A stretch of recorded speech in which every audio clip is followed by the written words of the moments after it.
Okay, so good evening, everyone. Welcome to tonight's session. This is the second session regarding ROE. And I'll be giving you a very brief overview about ROE, some of the essential things you will need to know.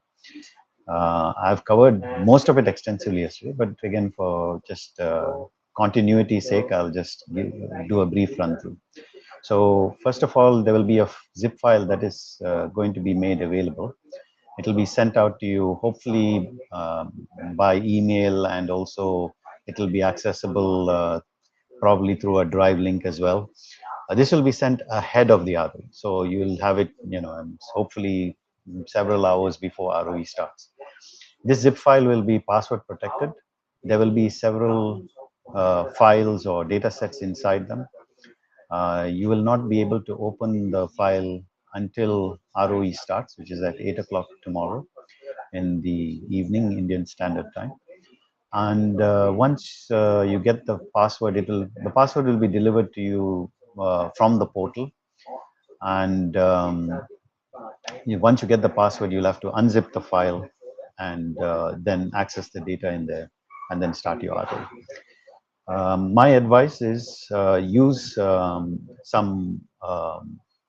be familiar with the packages for unzipping or uncompressing files. I believe the format will be in 7-zip. And so our recommendation is to use 7-zip software if you're on Windows platform.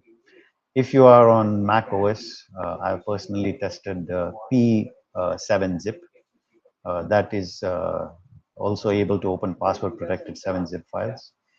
But to install P7-zip on Mac OS, you might need a package manager like Homebrew. So you might have to install that as well. We won't be giving explicit instructions on how to do that. I would recommend you find out how to use the software, how to install it, and practice with some archives yourself that are password protected.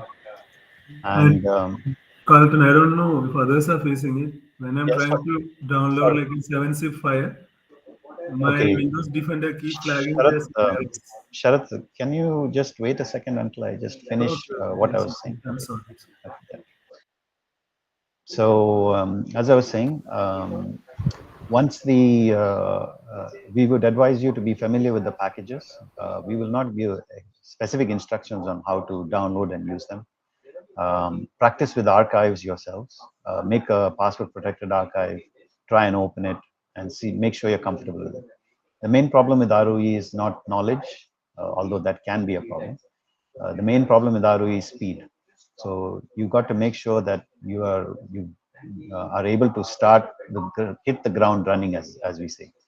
And so all these small things you want to keep, disruptions you want to keep at a minimum when your ROEs starts. Now, as far as Linux is concerned, you can also use P7-zip or any compression software that you're comfortable with.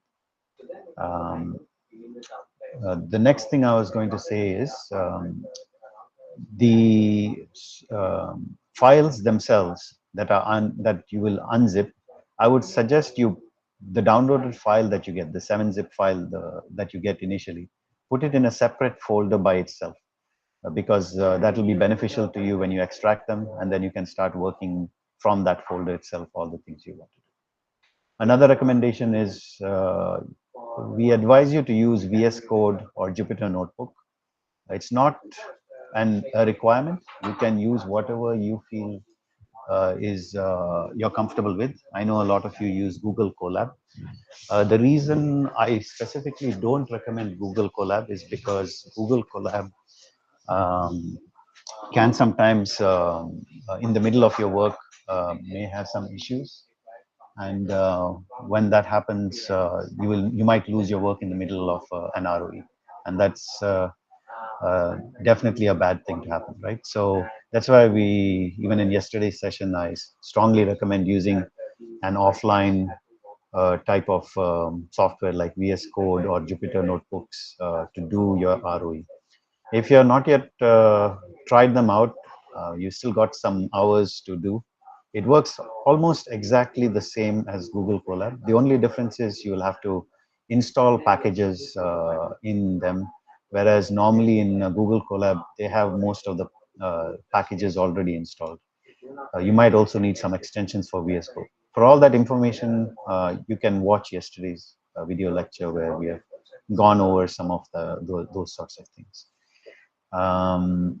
Okay, so at this point, are there any questions so far? Sir, is Okay, there yeah. any demo regarding this unzipping in the yesterday session? I use VS Code extensively in all my TA sessions, so you can watch them and you'll get a good feel of how they work. Again, the best thing to do is just download it. It's free software and try it out yourself. If you have any difficulties, ask ChatGPT, or there are plenty of resources online. But I've always recommended using VS Code right from the very start. And that's with the view of the fact that in ROE it's going to be quite tremendously useful. One particular problem that students faced in the past with ROE was when there were lots of files that they got from their portal, or in this case from the zip file. You'll first have to waste time uploading those files to the Google Colab. And every minute you waste is a minute you don't have to solve questions. So that's one thing. Secondly, sometimes people have had difficulties when they've tried to upload lots of files. And again, these are things you can avoid if you just use an offline package like VS Code or Jupyter. Okay, any other questions? So how do we access the portal for the ROE exam? Will it be on our course portal? Yeah, ROE portal will be exactly the same as a graded assignment in that sense. There will be, I don't know the exact mechanics for this time, but it will be something similar to what has happened in the past, which is it will come through your portal just as normal. You log into your TDS course, and then over there, I believe that you will get a ROE section. All right, understood. Also, can we use WinRAR to extract the files from the folder that we will get tomorrow? You can use whatever you're comfortable with. Our suggestions were because we have tested them and we know it works. So that's the only reason. Okay. But you can use whatever you feel is works for you. The only thing I would suggest is try and get a 7-zip archive from somewhere. Maybe create your own, and then password protect it, and then try and open it in WinRAR. If it opens without any issues, then you know that there's no trouble. Right? Okay, thank you so much. So, So, can you conduct model Okay, ROE exam? you hang just on, take some. hang on just a second. So Amod had raised his hands. Do you have a question, Amod? You just answered my question, sir. Okay, right. Sanjeeva? Sir, is there any model ROE that will be conducted? No, there's no model ROE because it's very difficult to give you a model because every term it's completely different from the previous term. No, So not like that. With one zip file, will you please send to the discourse forum how to access? We will be on that file. I'm not sure that we would be able to do that. But if we are able to send you a practice zip file, we don't want students now to get confused, right? So it's pretty straightforward. It's not difficult. Just get 7-zip and use the archive to make a password protected archive and unzip it back. And that's all you have to do. Okay. Sir, your voice is not clear, audible. So I was saying, just download the software we recommended, create an archive with it that's password protected, and then unzip it back in. That would be a practice test. Was that clear? Am I still audible? But we could get the password right for opening that in the exam. Yeah. So the password for the file that we will send, you will get it in during the exam itself. We won't have to open it without the password, right? Because it would be. Yeah, you can't. You won't be able to open the file that we sent. But what I was suggesting to the gentleman earlier was to create your own archive. You know, take some files that you have on your computer, some text files, make your What own sir? archive. One word. Sorry, could you repeat that, please? Please repeat. Okay, so I was saying make your own archive using 7-zip software, using the text files that you have on your computer. You can compress them into a zip file, make sure it's password protected, and then just practice opening it. So once you know the process. Carlton, can you show how to create archive in 7-zip file? I won't spend time on that today because that's not essential. It's something you can discover on yourself. Okay, I want to cover topics that will actually be important to you for your ROE. This sort of software you can learn on your own. It's not difficult. It is very easy. Just you can even watch some YouTube video on it if you want to, right? So it's not worth me going through that at this time. It's a very basic skill, in other words, is what I'm trying to say. We just got the mail of the file. They just mailed it. Okay, okay, great. Right. So the next thing I'm going to talk about is, right. So there are some things I want to cover today. One thing I will start off straight away with this LLMs. So yesterday we talked about some strategies that you have to employ when doing your ROE. I'll just very briefly, like within a minute, recap that for you. So first strategy is it's an MCQ. So because it's an MCQ, as soon as you see the questions, step 0 is just answer all the questions blindly. The reason I say that is by luck, you may get some answers correct, okay, because it's an MCQ. This is the first time they're doing it as an MCQ. I don't think in the past they've done it before. The second step is, or step 1 as I call it, is open the archive, look at the files inside and extract them. And once you extract them, look at what the files are. Are they HTMLs? Are they XML? Are they database DB type files? Are they Parquet files? You name it, whatever kind of file it is, check and make sure what kind of files they are. And hopefully you've already been practicing extracting information from such files. So look at the set, make an educated guess as to what you think will be quickest to extract as soon as possible. So once you've decided, so let's say, for example, you decided, okay, there is a DB file in here. I'm comfortable with DB, a database file or an SQLite 3 file. I'm going to extract that and look now for the questions in your question set that deal only with that data set or that file. That way you can straight away target questions that are quick and easy to answer. Then you work your way towards more and more difficult data sets. Now, some of the questions might require you to join 2 or 3 files or 4 files, or just like in your project. So you might need to create these joins. So because questions might cover multiple files. So just be aware of that when you're answering the question. Right. The next thing is, I want to talk about today LLMs first, then I'll go over some of the other miscellaneous things, okay? With regards to LLMs, I'm going to start sharing my screen here.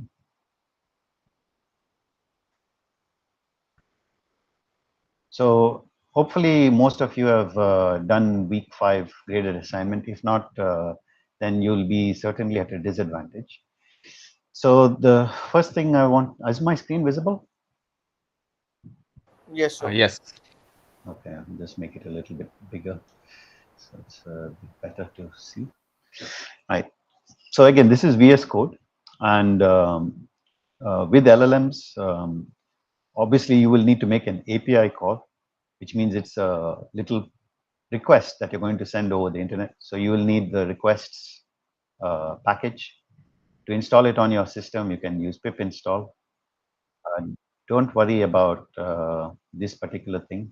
And hang on a second. Did someone message? Okay. When I'm sharing the screen, because I'm not at my usual workstation, I can't see what you're asking. So just ask the question, okay? But wait till I finish a certain segment and ask you to what your doubts are, okay? Right.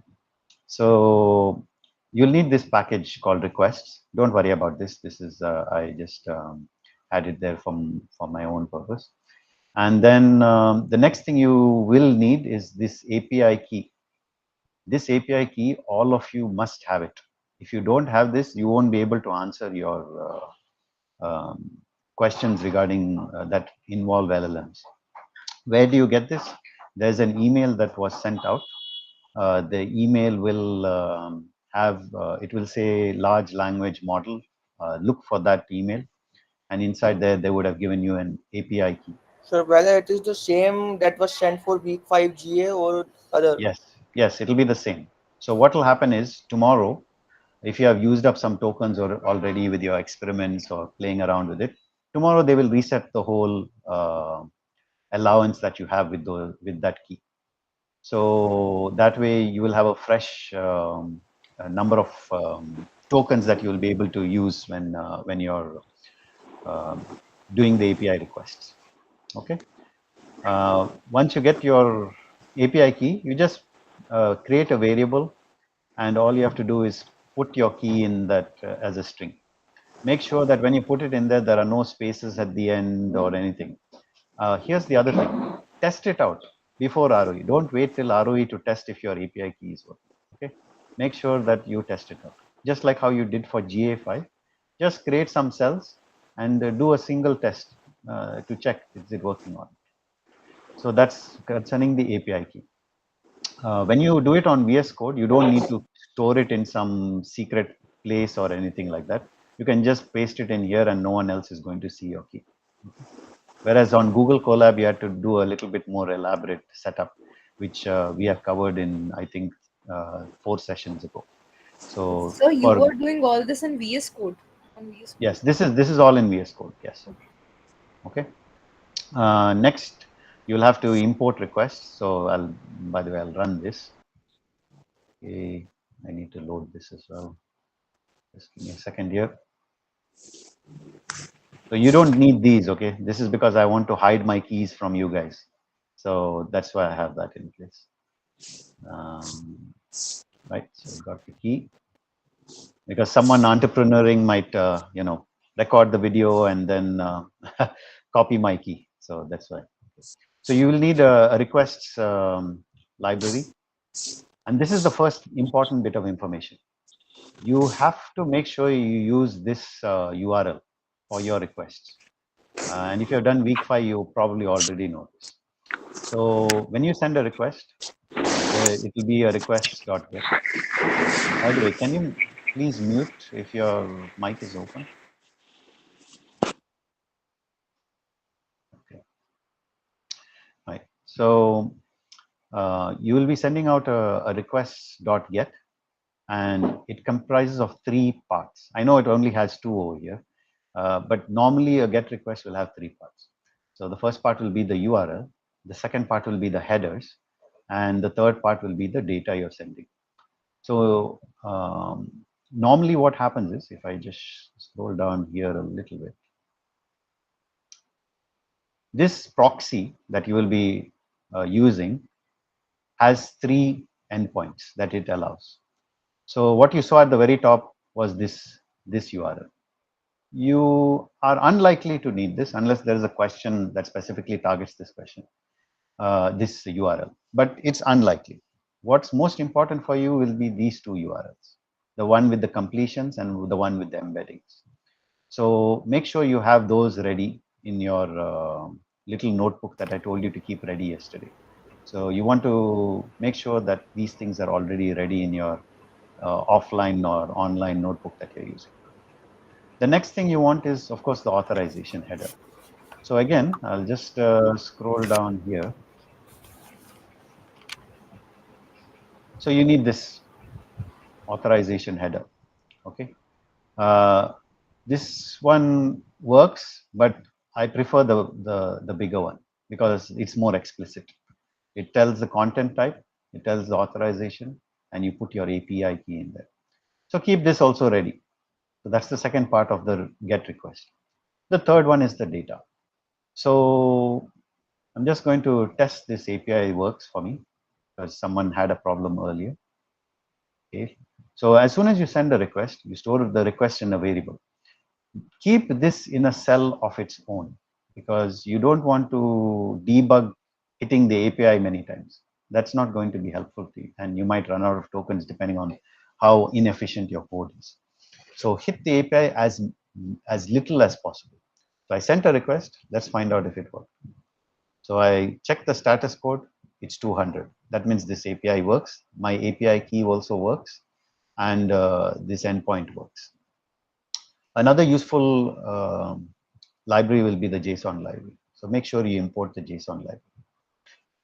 When you get a response, you will usually get some headers back as well. So we can find out what the request headers looks like. Now, if you just print it off, it looks like this. It's a dictionary key value pair. So just to see it in a better form, I've just extracted it using R, which is the response that we got, this response. See, it was stored in this variable. Whatever came out of the request was stored in this variable R. And so I said r.headers.items. And then I use this for loop for key value. And then I can see it in a much nicer format. So you can see all the keys that are there and the values of the header. So this is how the header information looks like. Same way, if you want to access a specific item in a header, you can use the key content type, and that will should give you application.json, because that was what it was. And as you can see, that is certainly what is the case. Another thing you can find out is the encoding that came back. Now, the reason I'm telling you all this is I don't know what's going to be asked in the ROE tomorrow. Okay, they may ask you some question about something from the header. I don't know, but at least I'm giving you some tips straight away how you can solve these kinds of things very quickly. Okay, and if you want to look at the text of the response, you can look at the entire text. Because this is an endpoint hitting, we are hitting an AI endpoint. It will send back a JSON. So we can view the JSON from the response. So r.json gives you the response from the endpoint. As you can see, this endpoint gives some JSON response. And JSON objects are like dictionaries. They have a key and they have a value.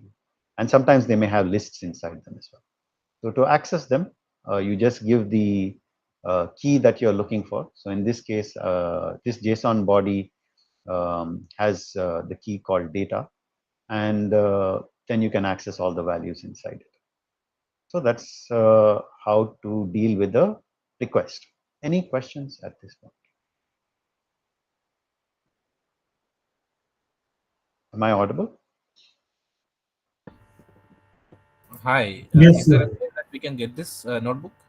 No, I will not be providing the notebook because it's the main purpose is for you to build your own notebooks, and we do this as standard practice every term.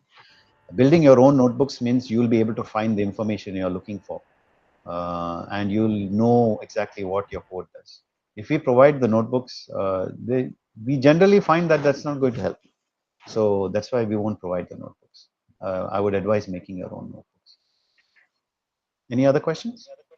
Sir, could you please go over sending a request to the AI using AI proxy like we had to do for GA5? Sure. So I'll do another example now. The first example was a simple one, just to get the models. I'm going to show you a little more involved one now. So here's another, what I've done is I've shown you what the key to hitting the AI endpoint looks like.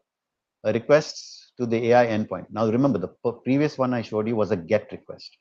But that's almost never going to be the case if you're going to be expecting to be sending some information to the endpoint to extract some information back from it. So you will almost always be using a post request. So request.post will have three parts: a URL, a header, and a JSON.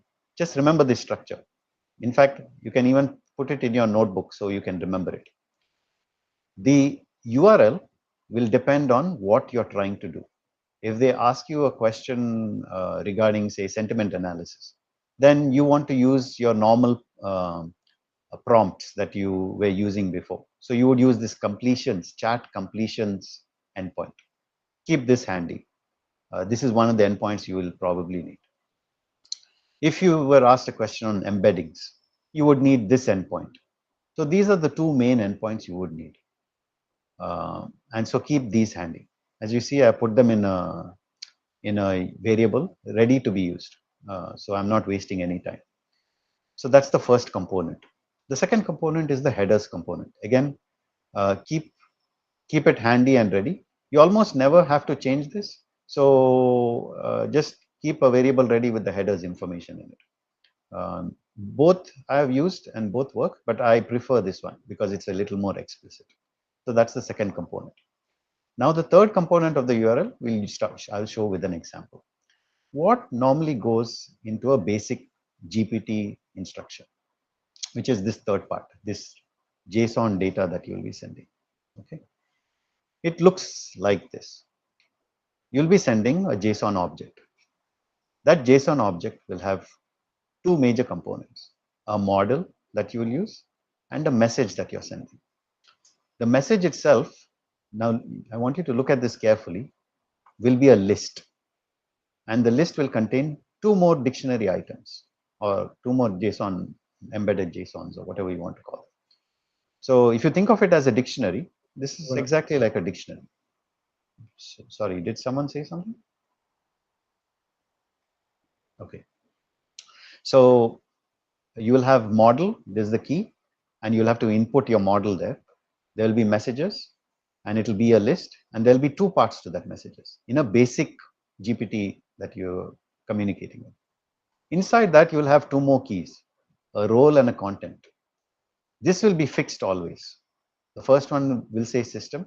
This is telling ChatGPT, this is your role. You are going to be executing this role. And in content, you will be giving your instructions to it, what you want it to do. Okay, and we'll see that just a little bit later with an example. The second part is this user role. So here you'll be sending the data you want these instructions to act upon. So if you think of it as a function, this is the parameter you're sending, and this is the actual function work you're doing.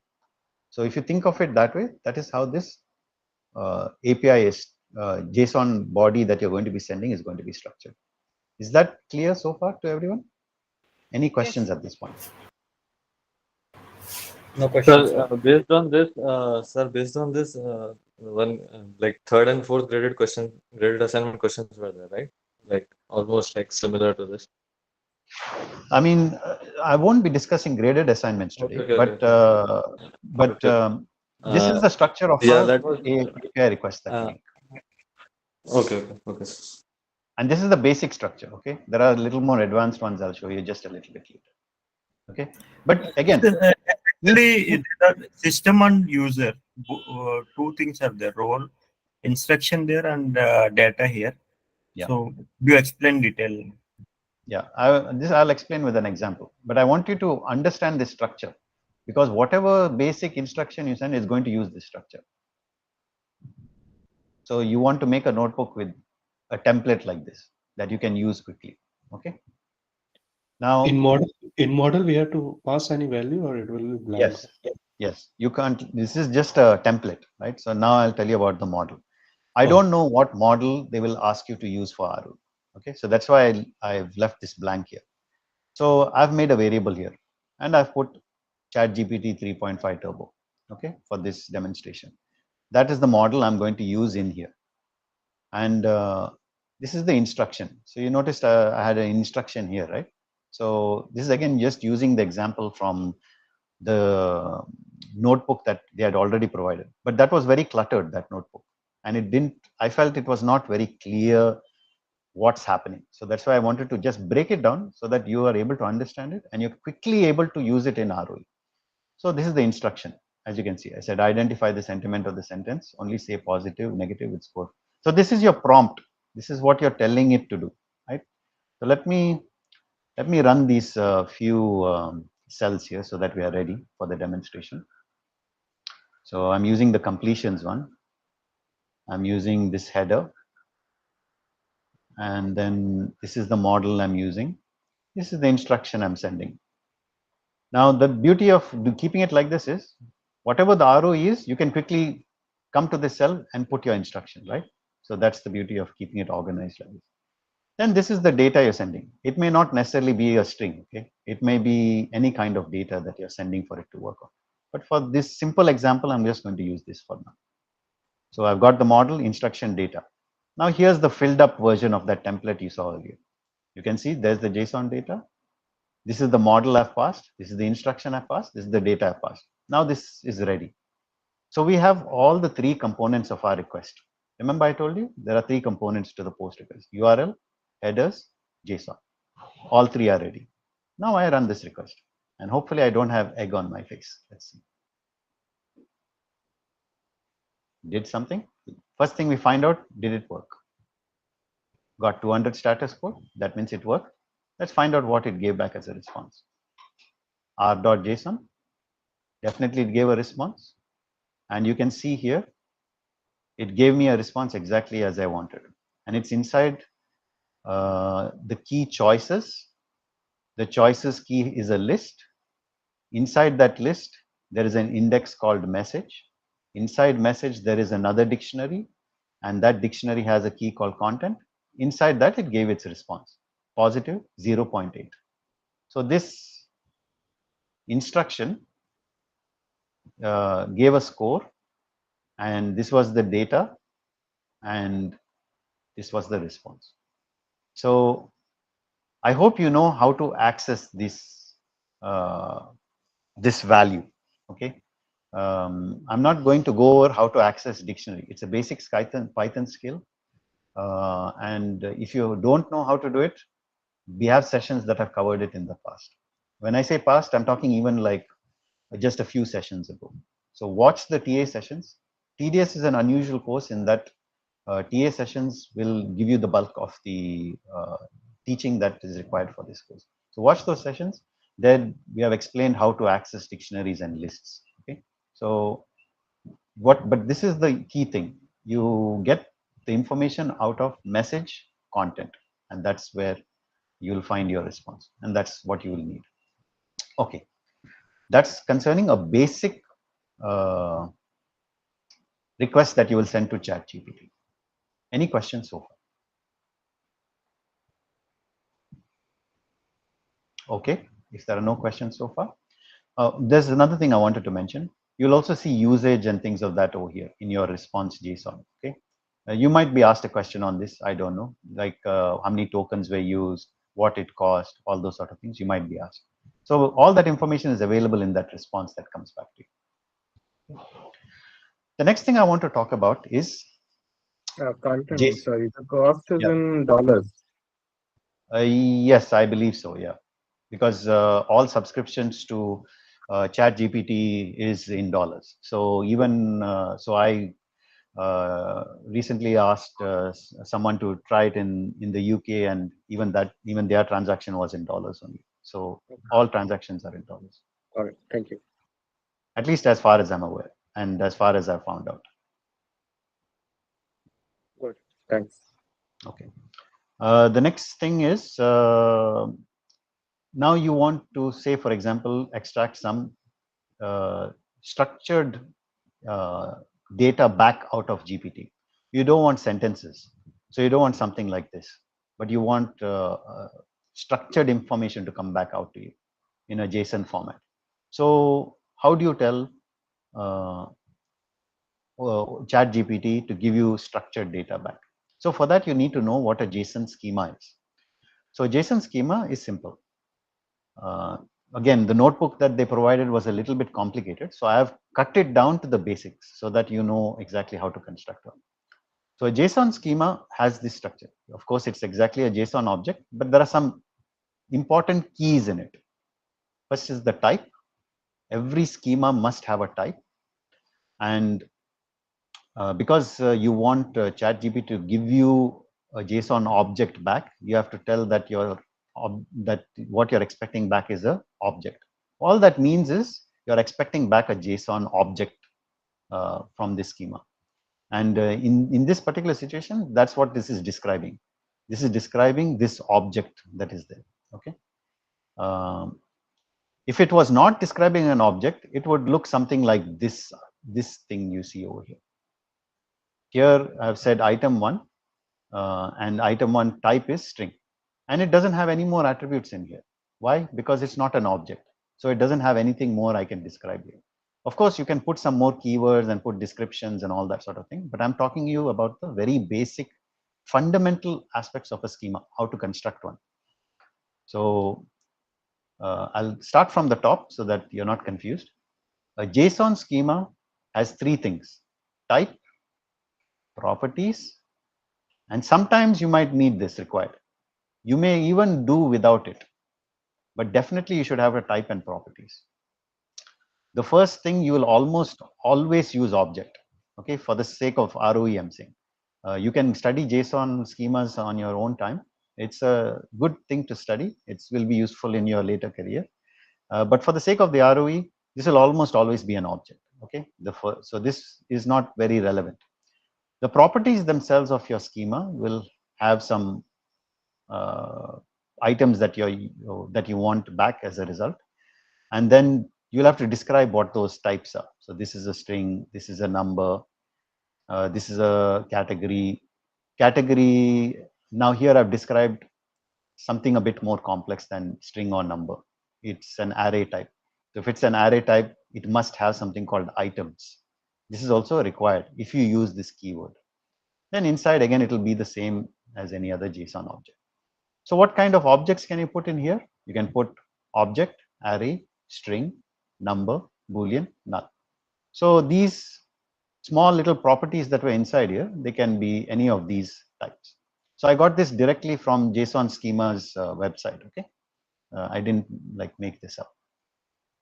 So this is how a schema should be constructed. Now let's use an example. So if you remember, let's see if I've got the file here. I think it was this one. So we'll quickly just look at it. I don't want to go over this because it was covered in our session on LLMs. So I will not go over this in detail. But just to help you recall what we just studied, here is an example of it. Type, object. It definitely has a properties. And at the very bottom, it has required. And if you look inside it, these are the kinds of items that it would have inside this object. So state is one particular item, country is one, zip is one, and then you have to describe what these are, right? So that ChatGPT knows. So again, this is also another object. So there's an object inside an object. So that's a little bit complicated, state, because it has a state name as well as a code. Then this is country. This is a much simpler object because it's got just the name, or actually it is complex as well. So it's got the name as well as a code. So that's also a complex object. And let's see, this also is a complex object because they've put 2 things inside here. So this was the example from the notebook. I will not go over it in detail, but I hope you can see the structure that I mentioned over here. This is the cut down structure. This is how you construct it. So hopefully in ROE, if you have to use something like this, keep a template ready so that you can quickly change this to your requirement. Any questions so far? Okay, if there are no questions. The next aspect I'm going to talk about is function calling. Now, in our demonstration during LLMs, I wasn't able to show you the ChatGPT part of it, which was a very cool thing. Unfortunately, I ran out of tokens.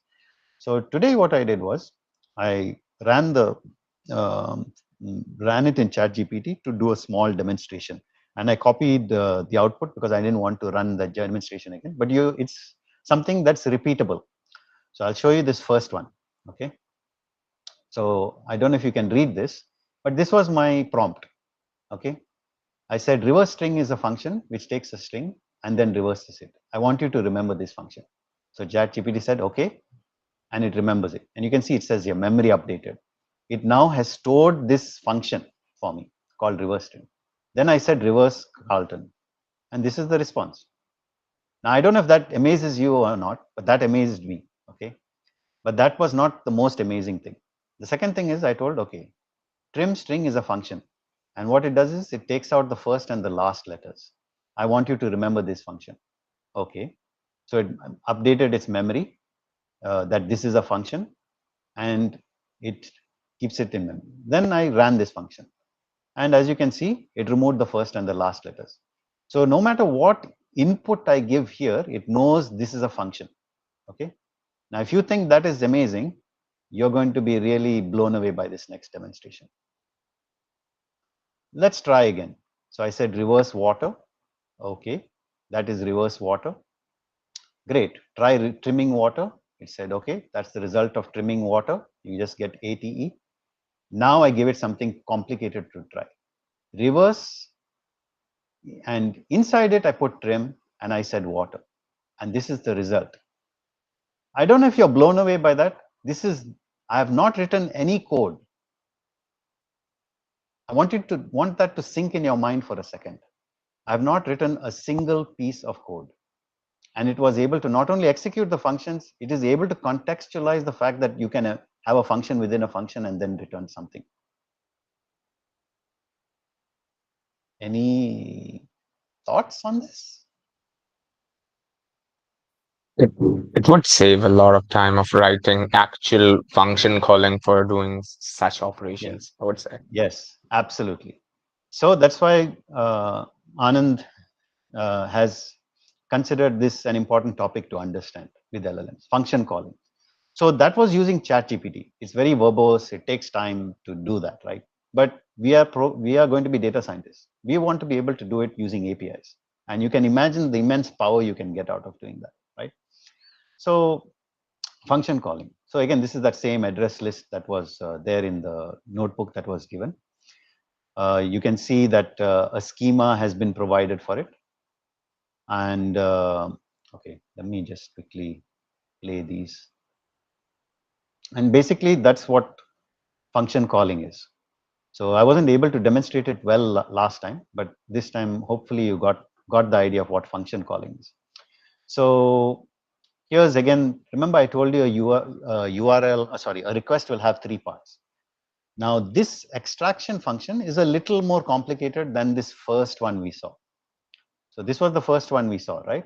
This is a basic ChatGPT instruction. Now, if you want structured information out of it, it's going to be a little more complicated. First of all, you have to construct the schema so that it knows how to get back information out. And then there will be so model is there as usual. Then there is this extra thing, how you want the information back. This keyword will be important, response format. Then this is the part that's the function calling part of it. So here I say tools, and tools will be a list, because you could have many functions. Remember, I had a reverse function and a trim function.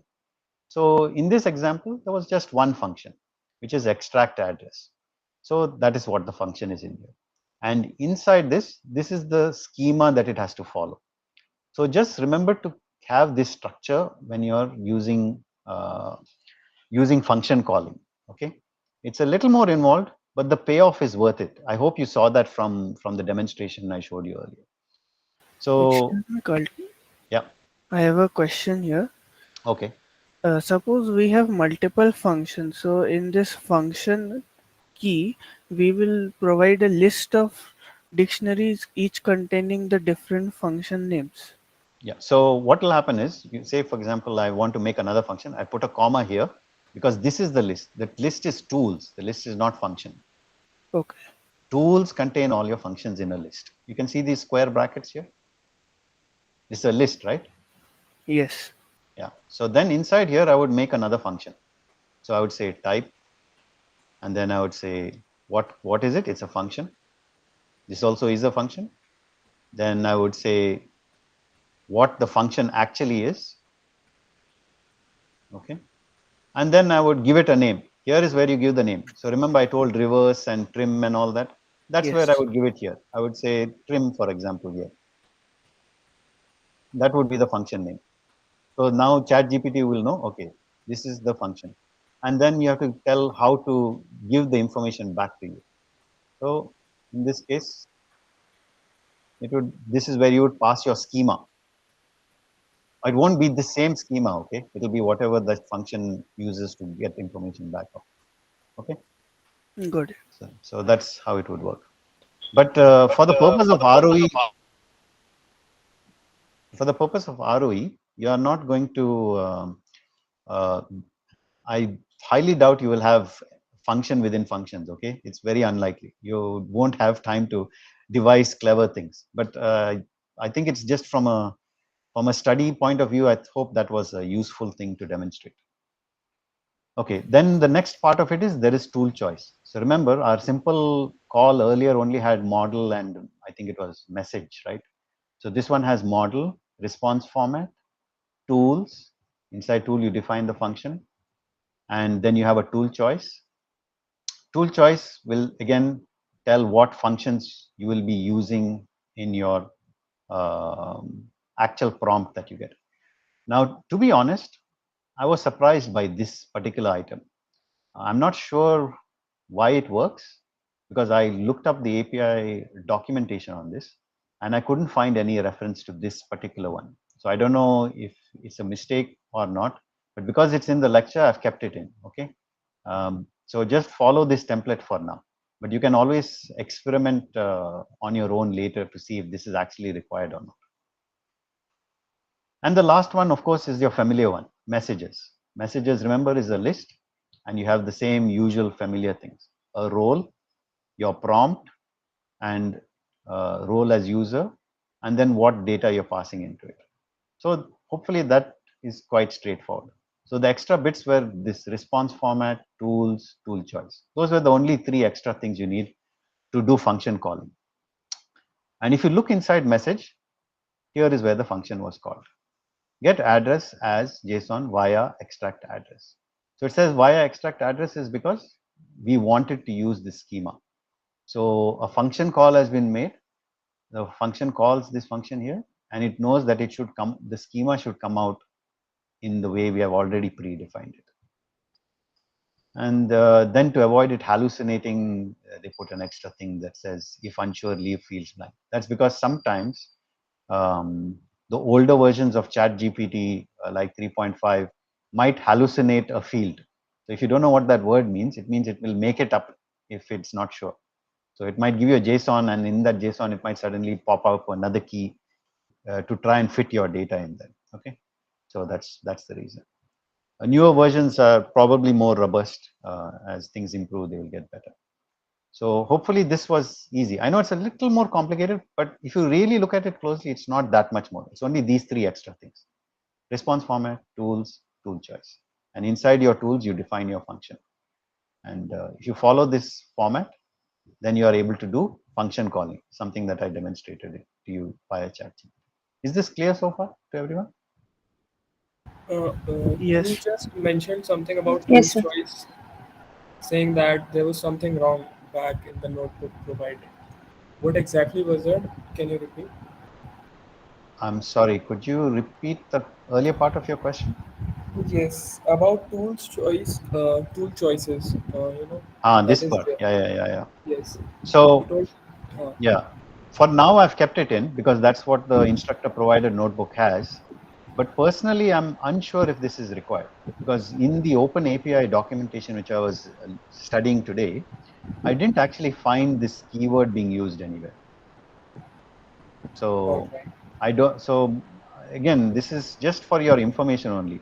But the reason I say keep it in is because we know this works, and for ROE, you don't want to run into any trouble, right? So that's why I said, I've told you, because I don't want to give you wrong information. I don't want to say that this is required when maybe it might not be, right? So I want to give you as accurate information as I know. But for the purpose of ROE, still keep this in, okay? Because we know it works with even with this in. I don't know if OpenAI discards it or what it does with it. I don't know, okay? Because it's just another property inside a JSON. So, right. So we'll run this cell. Hopefully Okay, hopefully all these are correct. So let's see. So remember, I gave it a URL, I gave it the headers, and I gave it this this JSON data, and also inside this JSON data, I gave it the schema. Okay, so it completed. Let's see if it worked. Yeah, I got a response code 200, and you can see some changes because it's another request that I had made. So some slight changes were there, and it gave you the response back. I won't go over this in detail. This is not important, right? The important part was what I explained earlier. So we know it works. So that covers function calling. Any questions on function calling? I had a question. I wanted to ask how or where do you define what the function extract address actually does in the data? So that was not well explained in the lecture. My guess is it would come here. There is OpenAI documentation on how to do function calling. I would refer you to that to get better understanding of how to do it. Because over there, they're given some examples. So like, for example, they have a function that calls, that checks for weather of, say, for example, any place you put in. So then the function basically gets back centigrade or Fahrenheit temperature. And then they had a second function also, a second function that checked whether it was going to be raining or not. Then they used those two functions in the same prompt, and then they got back the data out of it. So they have good documentation about this on OpenAI. I would recommend you to look there for some further examples. The reason I use this is because everyone is familiar with this from the notebook they already have been given. So that's why I just use this one. So for the ROE, if we're asked to use function calling to solve a problem, how do we let ChatGPT know like what our function that we want to call is? I would suspect that the information might go in here, that there would be a key that you give here that actually tells it what to do. I don't remember exactly what OpenAI used, but I know they had examples on there. So that's why I keep referring you back to that. I see. But for this example in particular, how does ChatGPT know what extract addresses does? Because it knows that that we want to get the information back via this schema. I see. I see. Okay. Thank you. Because otherwise it doesn't know, right? If you just gave it this, it wouldn't give you the information back via schema, but they wanted it via the schema. So that's why ChatGPT knows what to do with this function. I see. Okay. Thank you so much. Okay. But again, if you want more advanced information on it, I recommend you go to OpenAI's website. There are some 4 examples they've given. All do different things. You can see on there how they do that function calling. And here's the other thing I was going to say. Worst come worst, you can just use the prompts like I showed you over here, right? So that's always an option. But hopefully that's not your first option. But that's always an option. The point in ROE is to just get the answer somehow, regardless of, we don't care how you get the answer, right, for ROE. But I wanted to at least show you so that it's clear to you how it works. I hope these notebooks that I've made are helpful, that it's more clear than what you've seen so far. Have these been helpful? Can I get some feedback on this? Yeah, they are quite helpful. It's been very helpful. Thank you so much. They have been immensely helpful, sir. Okay. More helpful if you share them, but still very helpful. Yeah, okay, right. Yeah, maybe at the end of, after RO is finished, I can maybe share it with you. Okay, right. So the next thing I wanted to talk about, which is very important. Again, I don't know what's going to be asked, but surely an LLM question will be asked. And this is another topic that I think is very important for you guys to know. So this is embeddings. Again, same structure. Just keep that in mind. That's the important bit. Okay, memorize it.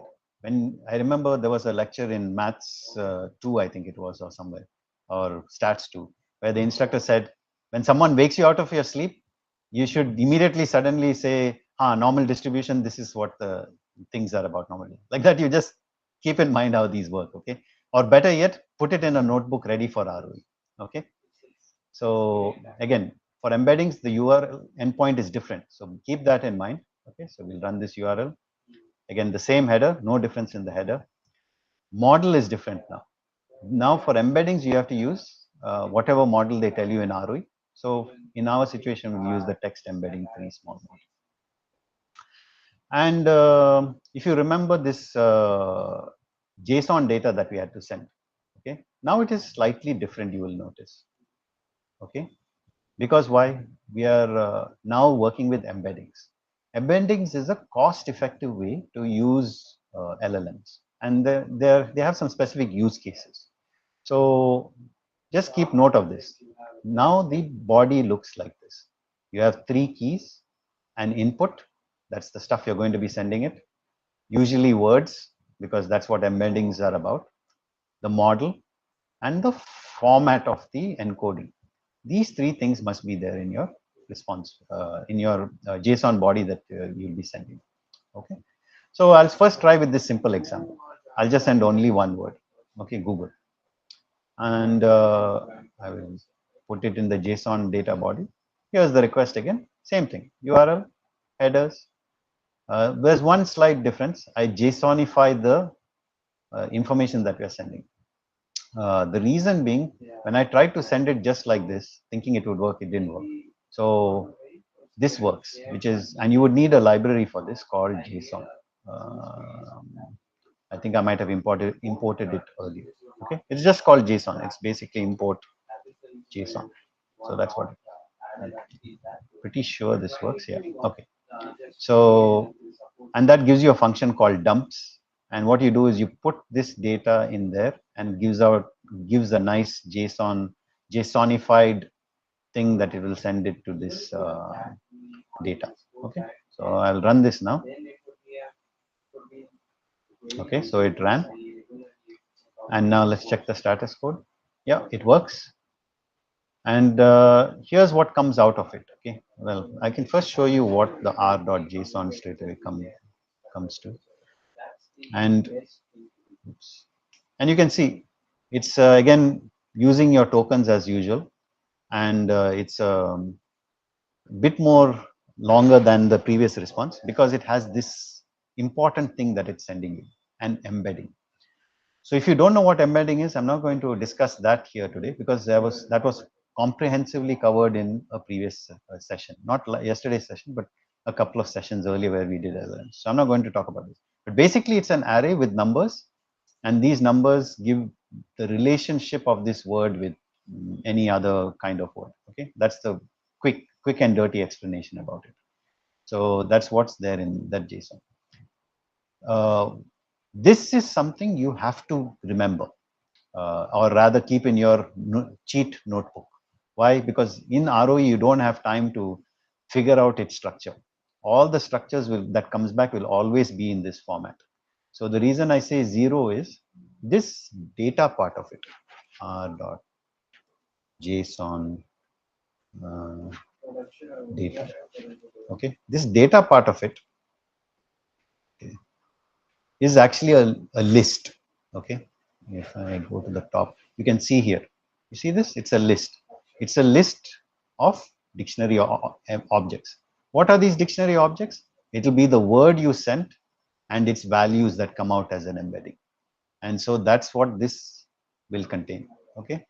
So in ROE, you don't have time to figure out all this structure, but this will be the same no matter what embedding call you make. So better to be ready, right? So make sure your r.json, you're accessing this data keyword. This is the list part of it, and I'll show you a little more complicated example later. And then you need this embedding keyword because that's what you want. You want the array out. Anything dealing with embeddings, you're going to need this array. Okay? So this was for the simple word Google. Okay. So now, if I just let's do okay. So how big is this array? It's like a 1536 featured array. If you know anything about machine learning foundations and all, they will talk about features and things of that sort. So I won't talk about that here because some of you might not understand that. Okay, so that was a single word. Now we'll go slightly more complicated because almost certainly you will never run just a single word for embedding. But I showed you the single word because if you're in a desperate situation in ROE, you want to quickly get an embedding array out, you can do it quick and dirty like this, okay? But normally you will probably run more than a few words, okay? But once you start doing this, your workload will become slightly more complex, okay? So that's why I wanted to show you the simple thing. If you wanted to do brute forcing your way to the answer, but then this is a little more nicer way of doing it when you got several words to deal with, okay? So we'll put that input words. Remember, the JSON structure has 3 parts to it: an input, which is what words you're putting, the model, the format. Okay, that worked great. Run the request again. Okay, so got a 200 response. Now we'll skip past all this bit because that's not very useful. Now remember, I gave 4 words this time. Okay, and by the way, one more library you want to keep handy always in your notebook is NumPy. It's always going to come very, very handy for not just LLMs, for just, sorry, excuse me, for data processing in general for your ROE. Okay, so keep this library handy. So here what is happening is exactly what's happening in the notebook that they provided. I found that this code was quite good code. There was no need for me to make any changes to it. It is quite self-evident what it does. So all it does is it gives you this, a dictionary with the words that you used and its embedding array. Now you all should know how to access, given a word, what its embeddings are, right? So use this code, copy paste it from their notebook.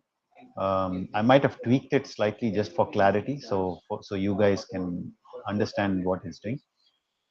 Basically, it's taking the input words, it's taking the JSON that we got earlier, the array of numbers, putting them together and reading them back out.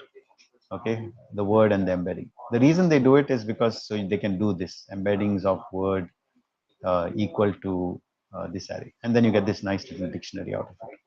You don't need to understand this code, but just know that it gives you this out. This is useful. You want the dictionary. All of you know how to access a dictionary, and this will be very handy for you. So if you understand it, great. But if you don't understand, that's fine. But you will get this object back out, a dictionary object. Any questions so far before I move forward? Carlton. Yeah. Using embeddings other than classification, can we get some other questions like? I mean, like, can you think of some other question like? We can. Yeah, I mean, I'm going to now use these embeddings to solve something. Okay. Yeah, but are you clear about how we got here? Yeah, I mean, like, as in case of the application, we can check like classify something. We can. Sure. I mean, this is correct. This is now, see, this is the beauty, right? This is now an array. If you remember, for example, I'll demonstrate it just in just a couple of minutes. Once you have an array, and if you have say 2 arrays, an X and a Y, now you can create a slope, right? You can create a relationship. You can create a regression model from it. You can create a correlation from it. You've got 2 arrays. You can do it now. Why? Because you got the words and you got the array. That's why getting to this point is important. That's why I want to make sure that you all are very clear how to get here. Once you get here, it's easy. Okay. So, Carlton, one question. So, yes. Is it that all the arrays will be of same length always? Yes. They will always have the same length because each word will have an array of 1536 if it is OpenAI. If it is some other model, now they may tell you to use another model. I don't know. Okay. In ROE, they may say, okay, we want you to use some Alibaba or something like that. Okay, or Llama or something, some other model. So if they tell you to use another model, then the size of the array will be different. But in OpenAI, the size of the embeddings in Chat GPT 3.5 onwards is 1536 features. And for a moment, can you please show that r.post that you are saying, the actual code for that? Yeah, method. Sure. So, yeah. So, again, there are 3 parts to it: URL, headers, and data. But this data is different this time because it's embeddings. And this is what it looks like. You have an input keyword. This is where you put the words you want to find the embeddings for. There is a model keyword, which tells the model you want to use. And remember, the model is different from the one you normally use. Okay, this is an embedding model now. Okay. And then you have the encoding format. You want the numbers as floats. Okay. and then you send the normal post as usual. Carlton, do we only have to do JSON.dumps for text embedding small? I found that this works. When I tried it differently, it didn't work. So that's why I would suggest just doing it this way. It's straightforward. You just import JSON and then use the function in JSON. JSON.dumps. It's a function that takes your data from here. Is that okay? Alright, do you know if this would work if for any model, like we could like just in general for any model do JSON.dumps and then our data? Yeah, it JSONifies the information. That's what the purpose of JSON dumps is. Okay, so all right, I see. Okay, thank you.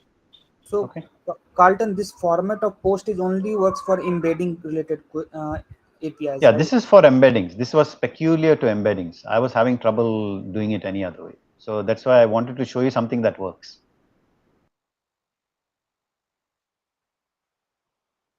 Okay, So is that for fine? embedding, we cannot use GPT 3.5.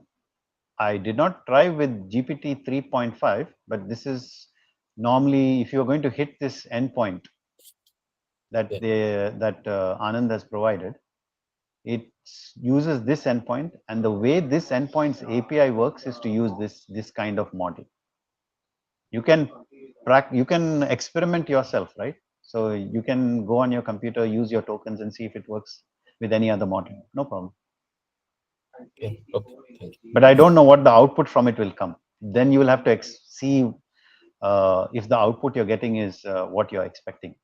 Because remember, the output here has a specific format that it comes out of. So depending on what model you use, the output may be different. But for this, the output comes exactly this way. So that's why I know if you keep this code handy, ready in your little cheat notebook, then you will be able to solve any questions related with embeddings. Okay. But feel free to experiment. Okay, this is not like the law or something like that. This is just for ROE purposes, and that's what we are trying to get you to do well in. So that's what this is for. But it's a good question. It's not a bad question at all. It's something, if you experiment and find out the answer, please let us know in the discourse. Okay. So you guys are comfortable with the fact that we got here, right? I hope you understand why this was important. Once you get here, life becomes just a bed of roses without the thorns. Okay. Right. So next thing, a question they could ask: how similar are words to each other? Right. Simple dot product. So here what I've done is I've cheated a little bit. I used brute force. I just use numpy. Okay. There's the numpy and as NP, and I used its dot product function, and I just gave it the embedding dictionary key, which then allows it to access this array. So it got a whole numpy array of here. It got another whole equivalent numpy array here, and it gave me the closeness of the word of Google to IITM. Simple, right? Next thing, what if you have lots of words to deal with?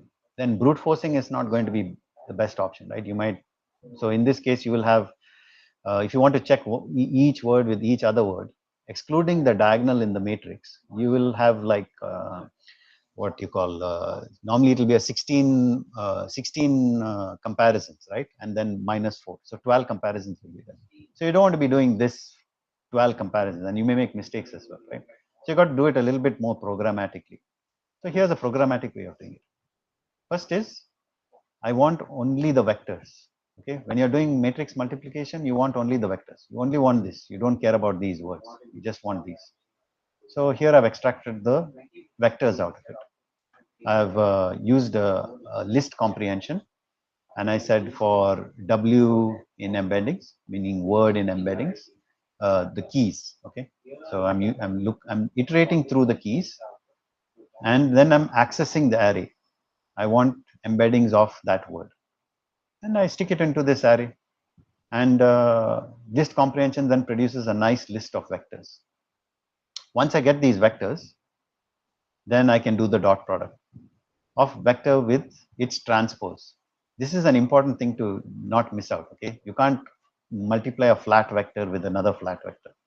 It's got to be a vector with its transpose. So you see this dot t.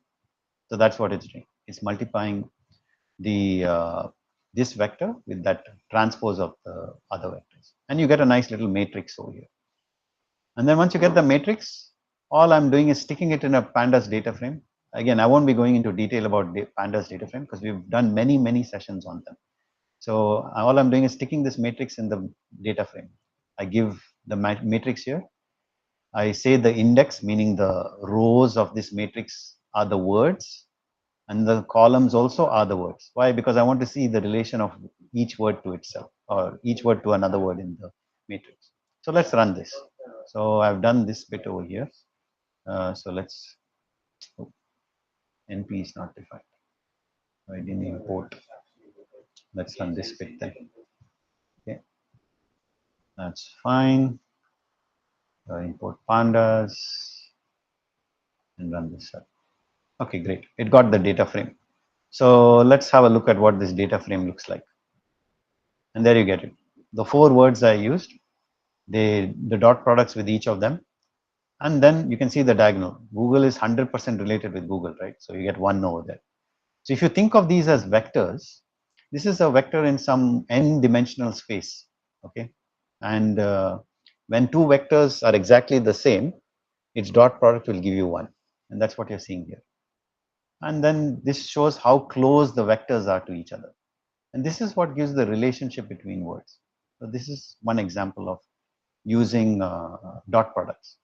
So another hot tip is be comfortable with NumPy arrays and how to manipulate them, because you will find it very useful in your ROE for various transformations that you want to do.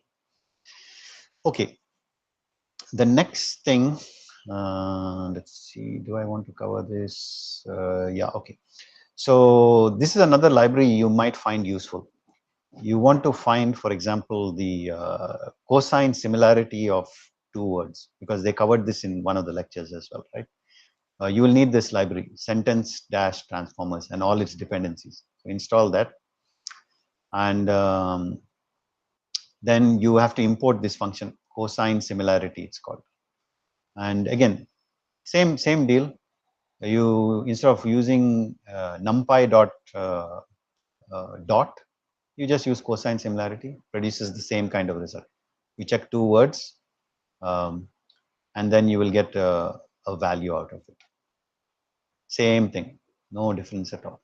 And then you get this. So just 2 different functions. One is cosine similarity, other is dot product. Now with regards to that earlier question that someone had asked, how to do regressions, those sorts of things. So what I've done is, instead of using that big array, I'm just going to show you using this because everyone's familiar with small numbers, right? So same thing. Imagine this was an embeddings array, 1536 are there. And this was another array, okay? Now you can do something like correlation between 2 words, right? The embeddings of those 2 words. It doesn't mean there is a correlation between the word, it's just the embeddings of those words, okay? What do? You can use this function, numpy dot core coefficient.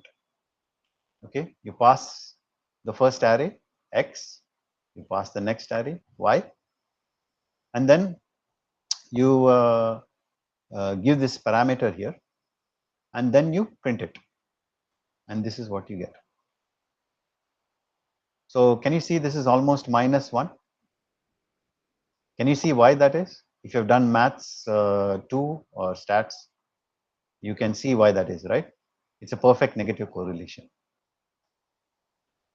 So that's how you do correlation. Now imagine it doing with embeddings, same thing, right? Very straightforward, no trouble at all whatsoever. So the next example I can show you is, if you want to do linear regression. Someone was asking, how do you do linear regression? Again, same thing. You got 2 arrays. Imagine this was an embeddings array instead of these simple numbers, x, y. You use this function called numpy polyfit. You pass the x array, you pass the y array. This is the dimension, okay? If you want a linear regression, then you put 1. If you want a quadratic fit, you put 2, and so on and so forth. they won't ask you quadratic and all. Okay, I'd be very surprised if they do. Normally they will ask you something simple like linear regression. You use this function, it gives you the slope and intercept, because that's what you want in a linear regression, right? You want that best line that fits the data, and you get a slope and intercept. And if you want the predictions, you get the predictions as well. Very straightforward. Let's have a look, and you can see it makes the predictions for that data set. For the given x, what its predictions of y would be. So it says if x is 1, then its prediction is 2.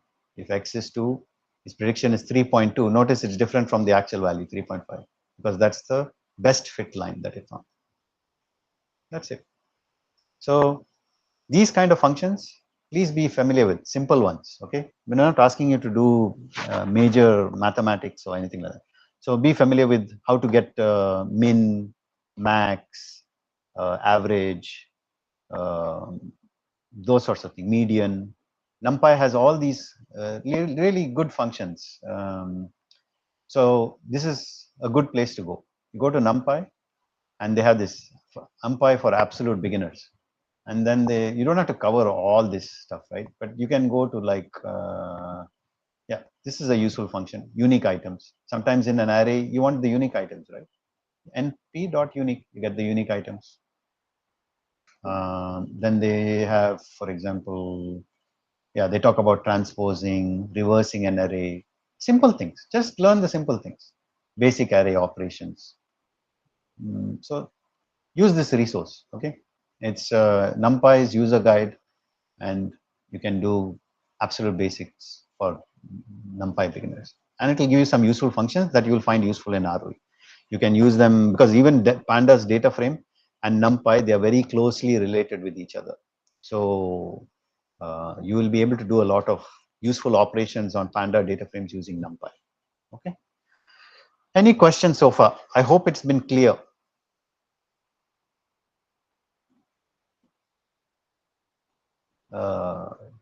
Any verbal response about? In the correlation example before the Yeah. intercept one, Yeah. why we have used 0, 1 after providing the two arrays above that? Okay, because I'm not entirely sure, but I think it's got to do with the output that comes out of NP correlation coefficient. It will give sir m cross n output if we just print np.core coef. Yeah, yeah, we can try it. np.core. Just copy paste this. You can see what structure it gives out. So it gives this output. And we want non-diagonal elements. Okay. Yeah. So, but you want the correlation I can give coefficient. 0, 1 or 1, 0. It will give you the same thing, right? Yeah. So that's all it is. It's just a quirk of using NumPy. Okay. Is there a reason why you use numpy.array for some of these instead of just turning into a list? Because we are doing NumPy operations. Okay. All right. These Okay, are so NumPy methods. These are NumPy methods. So you cannot do numpy operations on just a normal list. You have to turn into an array first. Yes, yeah. Usually, most NumPy operations have to be on NumPy arrays because it's the way they store them in the back end. They store it in a special way that enables it to do very fast operations. Okay, thank you.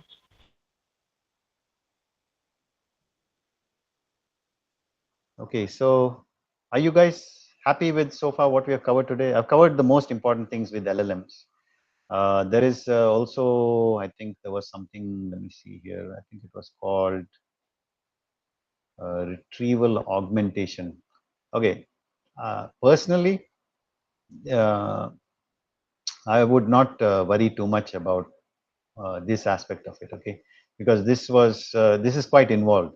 Basically, what happens here is you train your embeddings to work on some specific data set, and it's a little bit involved. I didn't feel it was likely that something of this sort would come. But don't take my word for it like it's gospel or something. They could ask it. It's just that it will take way too much time to go into the details of how this works. Okay, so that's why I taught you the basic, which is this also uses embeddings. Okay, augmented generation. This also uses embeddings. So it's more important to get the basics correct. And ROE, you won't have time for very complicated questions. So most likely you'll get simple questions. I mean, when I say simple, I mean relatively simple questions. So it won't be simple, but relatively simple. So Carlton, is there yeah. previous TA session where we can see the TDS retrieval augmented generation? I'm not sure if it was covered or not, but augmented generation is just a more advanced form of embeddings. If you want, the best thing I would suggest is go through the notebook itself. It's very self-explanatory, because now that you understand how embeddings work, if you just read what it says, you'll know exactly what is happening in augmented generation. They're using embeddings and they're comparing it against. So I'll give you an example, just in layman words. Okay. So remember we used a group of words, right? So in augmented generation, what they're doing is they're stuffing all this into an embedding. Okay. And they're getting a huge giant matrix of scores on this. Then they're using something like, say, for example, you type in a keyword and you're, let's say you are running a travel agency, okay, and a customer comes and he's looking for destinations that has a nice nightlife or something. So the keyword nightlife will then, it will look for an embedding for nightlife, and it will compare it against this whole set that you have already computed the embeddings for. And then it will find the closeness of nightlife with any of these destinations. And then it will pop out the recommendations. So it's like a recommendation system, but it uses embeddings. That's the layman explanation for how it works. The mechanics of it is available in the notebook. It's a little more involved, but that's why I didn't want to discuss that, because I didn't want to confuse people more, because this is already quite a lot we have covered, right? So if you know at least what embeddings are and how they work, how you can quickly get answers for similarities and dot products and all this sort of thing, then at least you'll have a fighting chance. So that's why I didn't go through this, because it's a very detailed thing to work through. But that's the simple explanation of how it works. It's a more advanced application of embeddings. Okay, so just a quick recap. Sorry, go ahead. Sorry, is this notebook available on the course materials for week 5? Yes. TDS retrieval augmented generation is available in the week 5 content. All right, thank you. Okay. So just a quick recap. Sir, one thing. Yeah. Will ROE contain equal weightage for all the weeks? I cannot say. I don't know. Not roughly equally weightage. No, I cannot say. It may be everything from one specific thing. It may be. It's just there's no way for me to tell you what weight. It may not even contain questions from the 5 weeks. Okay, so forget the weightage. No. I mean, it will contain things that you have learned. Sure. So that's for certain. But with regards to weightage, it could be anything from anywhere. Content, one question. Not all from the 1 or 2 weeks. Okay. One at a time, please. Sorry, go ahead. Okay. Yeah, one question on the key to be used for OpenAI API connection, right? Will it be provided tomorrow, or is it the one that was given for the GA5? Yeah, no, it's the one that they've already provided. Okay. But what they'll do is they'll reset its allowance for ROE. Okay. Right. So if there are no other questions, I'll just do a quick recap so that it's fresh in your mind. So we covered how to send requests.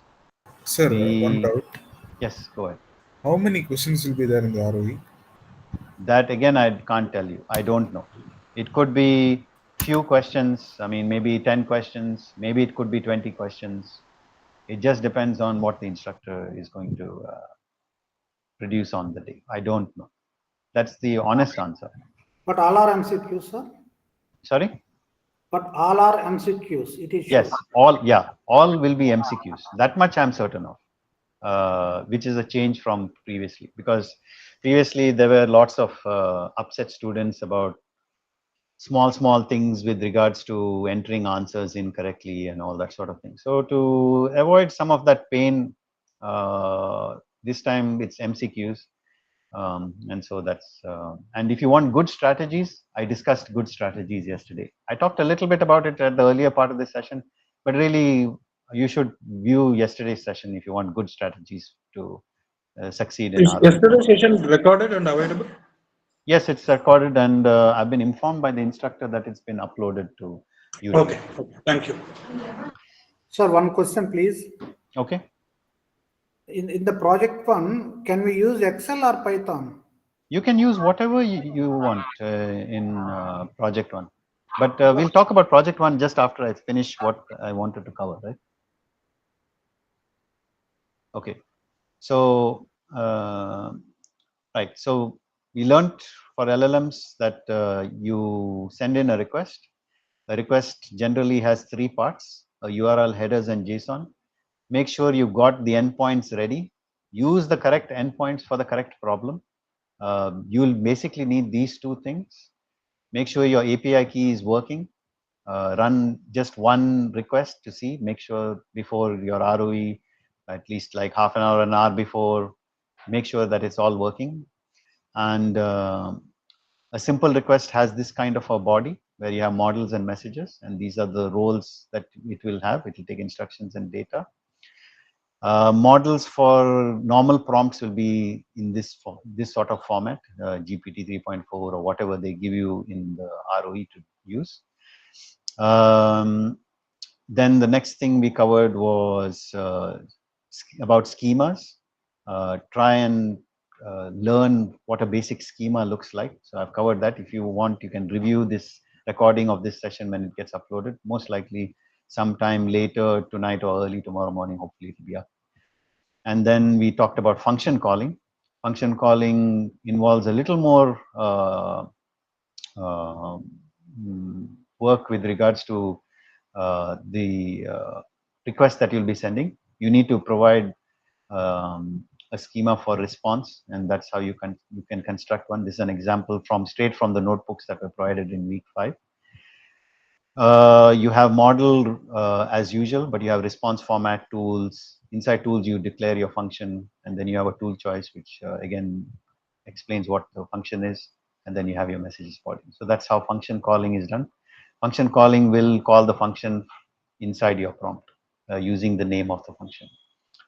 Then we covered embeddings. Embeddings, you have to use a different endpoint. You have to then use a different model. You provide normally a list of words, but you can also provide a single word. The data that you'll be sending will be slightly different. You will have an input model and an encoding format. Input is the words that you're giving it, and then you send the request. Here there's a slight change. We know that this works. I've tested it. I've demonstrated it in front of you. So tomorrow you shouldn't complain that this doesn't work. Okay? This works. So use this method to send the request. And then try and remember this output, because this output is going to be the same if you're using 3.5 embeddings, this particular model. If you're using this or text embedding 3 small, using it, it will give you this sort of output. Try and keep the URL ready, or not the URL, the variable extraction method or whatever you want to call it. Keep it ready and handy so that you can quickly extract the information you're looking for. What's the end goal of embeddings? To get this dictionary, a word with its array. Once you get a word with its array, you can do all sorts of nice operations on it. These are NumPy arrays, so you can do similarity, dot products, regression, correlation, whatever you fancy you can do with them. So that's how they work. Be familiar with NumPy array functions. Learn how to vectorize things from a dictionary. And so those are some of the major things we covered. Any questions before I move forward? Are you guys finding it What helpful? else is left to cover? No, no, very good session so far, Carlton. So, what else are you covering today? Okay, so the next things I want to cover are very simple. The reason I've left them for last is because they're simple. When you had a very dense session, lots of information to absorb, I don't want to give heavy things at the end. So that's why I left the No, no, simple. we are in exam prep mode, so everything is absorbed. Okay, okay. So next thing I want to just briefly go over is some of the, I'll just quickly run over these things, okay? Sorry. So I think Amit would have told you if you have watched his session. If you haven't watched his session, please watch his session. It wasn't last session, it was the session before. He has given you some really good advice in that of things you need to cover to be ready for ROE. I will not cover those things here, but what I will say is make sure you get all these little notebooks that are hanging around, okay? Like this one, for example, the location notebook. Get the code from there. Get only what is required. Just like how I made a cut down. You saw this cut down version I made for you guys, right? I took out all the rubbish out. Okay, I shouldn't use that word. I took out all the things that were not necessary for ROE, and I made a very cut down version. Same thing, you have to do it yourself. Take the very salient important bits from these notebooks. So BBC locator is something that you might get a question on. You might get a question on the scraping from the BBC website. That's always possible. JavaScript, there is nothing you can do about that because that's just your experience with JavaScript, getting it information directly out of the browser. So that is something only practice will help.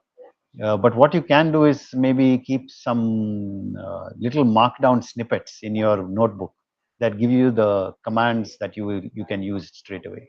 So you can keep some of those handy. I had months for the session that I prepared with regards to JavaScript. I had made a little notebook with those functions ready because I can't remember everything in my head, right? So that's something you can do. Then again, nominatim in project we have used it. Just keep the essential snippets ready. I mean, I don't know if I have it here somewhere. Okay, I didn't keep it here, so sorry for that. If you do nominatim, just the essential bits, how to get geocoding out of it, how to find the distance differences, simple things like that. Keep those functions handy, get that from here. There's almost never been questions on Wikimedia except in probably the very first ROE that was conducted. That doesn't mean that it will not happen, but because it has happened in the past where there was an ROE where this was done. But unlikely. But again, this is not I'm not telling you for sure this is not going to be the case, because then tomorrow you'll tell, hey, the TA told that it's not going to come, so I didn't study and I do, all that. I'm not saying that. I'm just trying to help you focus on important things. Not that this won't come, but at least the important bits you got to know, right? Okay, tabular, again, just keep the important bits. Someone Well, mentioned for that. me, Tabula never worked. I don't know why. Okay. Okay.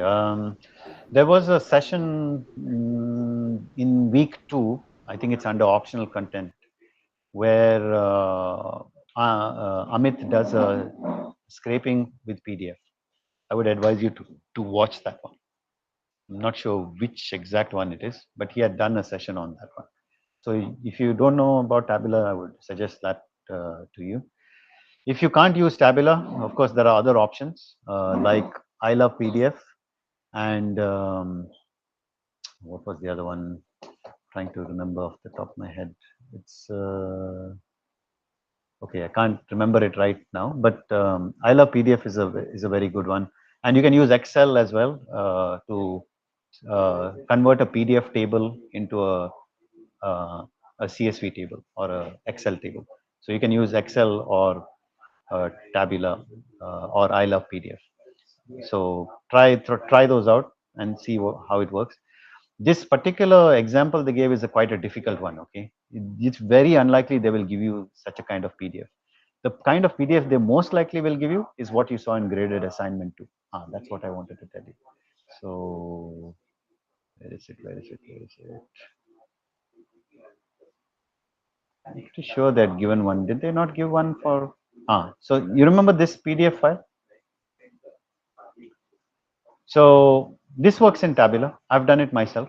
I worked out all. So you can this works really well in Tabular actually. So try this in Tabular and see if you can get it to work. Okay. Sure, sir. Okay. But the more complicated function of Tabular, where there is like images and things, and you have to draw a bounding box. That's very unlikely they'll give you for ROE, because that's very involved and not a precise science, right? So Like when pages data goes, same table goes in multiple pages that time, sir. yeah, I mean, you have to understand its quirks for Tabular to work correctly, but it does work. And like I said, for all these graded assignments, I actually solved all these graded assignments because every term they give new graded assignments. So I had a session Sir, have you specifically. uploaded the solution anywhere? If you have, No, please. no, solutions have not been uploaded, but I had a session specifically dealing with graded assignment 2. And in that session, I demonstrated how it works. I'm pretty sure I used Tabular for that.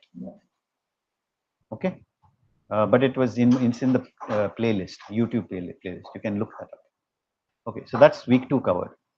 Next thing is week 3. Week 3, open refine. Unlikely. The reason I say that is because you would have to download software, make sure it's running. It's unlikely you'll get open defined questions. Again, remember, I'm using the word unlikely. Okay, that does not mean it will definitely not be there. That's not what I'm saying. But it's unlikely. I'm just helping you. If you've got very less time to prepare, I'm just trying to push you in the direction where you might find the most joy out of. We don't expect anyone in ROE to get 100 out of 100. So it's no point in me going in the weeds of these small things, right? But I'm trying to help you get the most marks possible. So that's my disclaimer. Hope that's clear to everyone what I'm trying to say, right? Yes, sir. Okay. Sir, will there be normalization? Like since if no one gets 100. No, there's no normalization. Unfortunately, that's not the case. Text to columns, learn how to do that. By the way, in Pandas, you can do this very well, text to columns. Sorry, I've got another TA in the room as well, so I'll have to reduce my volume a little bit, okay? So text to columns in Pandas, it works really well. You can use Pandas to do it, but Excel also works. What I found nice when you're using Pythons to do text to column is you can specify how many breaks are there, whereas it's very difficult to do that in Excel. It's a little more convoluted in Excel. It's complicated. So try the Pandas version of that. And then these are all simple things. Just make sure you're able to, pivot tables will sometimes save your life depending on what the question is. Be familiar with how to use pivot tables, how to put rows and columns and values, how you can extract information. Very, very, very useful skill. If you've done BDM, anyone who has done BDM, you'll know how valuable pivot tables in Excel or Google Sheets are. Both you can use. Okay, pivot tables, important. This all the things that can be done in Unix shell can be done in Python. That's all I can say about this. If you are happy to use, feel free to use it. It's very powerful. If you're comfortable with it, feel free to use it. But everything that can be done here can be done in Python. So you don't have to learn this. Okay. So that's my advice. Data preparation in editor. Okay, you guys were asking about VS Code, right? So this is a great video where Anand demonstrates how nice VS Code is. There are lots of cool little tricks and tips he shows here in shortcuts and things that will just make you seem like a pro using VS Code. In fact, I myself have to watch this video a few more times because I have not learned all the things that he has taught me, and I think they're really, really useful. Nothing will be asked from ROE in here. but this will help you become fast. So worth watching, but don't make it a priority. This video is just tips and tricks to be fast in VS Code. Profiling with Python. Again, there's a Jupyter notebook here. Only get the salient points out of it, make a cut down version of it. Remove all the things that are unnecessary. Week 4. Okay, correlation, important. Regression, important. When I say important, again, you can do it like I showed you in NumPy. You know, over here I'd shown you how to do it, right? You can do it using this, or you can do it using Excel or whatever you're comfortable with. Okay. Forecasting is unlikely to come because it's can be a little bit tricky to use for some students. I personally did not have issue with this. There is a video I've done in week 3 that specifically deals with how to do the forecasting using Excel. It's very straightforward. It's very easy actually. It's not difficult. And I've shown how to do it using this. But it's Excel specific, right? Will we get like Excel specific ones? So the answer to that is no. You will not get questions that are Excel specific. That's why I'm not keen on dwelling on this. Yeah. The exact function we can get outside, like the forecasting Yes. they use. Yeah. So yeah, you'll not be using Excel specific things. So you will not need Excel. That's for sure. Because that won't be fair on students that don't have Excel. But be familiar with the concepts is what I'm saying. Outlier detection, you all know how to do that, right? You should have learned it in stats. So IQR and all that sort of thing. Okay, data analysis with Python. That's what we have been doing week after week after week after week. So that's why I keep saying we have talked about Parquet files. We talked about data frame inspection, how to do calculations. Be really familiar with Python, okay? I mean, not Python, sorry, pandas. Pandas to help you leverage all the power that you can get to process data. If you can do that, you will really benefit. So make sure you're comfortable with 2 things, pandas and NumPy. These are very valuable libraries to be familiar with. Databases, I think I covered that yesterday, so I'm not going to talk about it today. And then week 5 we covered today. So that's a brief rundown of the things that you will require for ROE. We are nearly at 10 o'clock. Karat, are there any, could you give any examples of questions that involve XML files? Because I couldn't find many, like there was a notebook or any examples. Oh, XML, I'll give you a very good data source for it. Oops, not that one. Data.gov. .gov. This is fantastic for data sets. You will get XML files from here. You will get, I mean, just look at this. So say for example, electric vehicle population data, XML file, right? Huge XML file you get. You can download it, you can process it. You don't have to use something so big, use something simple. But this is a great place to get data to experiment on, okay? You get CSVs, JSONs, XML, you can practice it. And you can even search by categories. For data, for XML data like this, would it be best practice to convert it to say Python and handle it with pandas? Yeah, so XML, Beautiful Soup is best. Okay. Beautiful Soup handles XML like a pro. Okay. You would ace the exam if it was XML files and using Beautiful Soup. Understood. Thank you. Yeah. Okay. But this is a great site, data.gov. They have 3 lakh data sets and all sorts of formats, HTML, CSV, whatever. Okay. Right. So can we keep ready the notebook with some snippets? Of course. Yeah. That is exactly what we recommend. We recommend you keep everything with you handy because it's not OPP. There is no one is going to monitor you.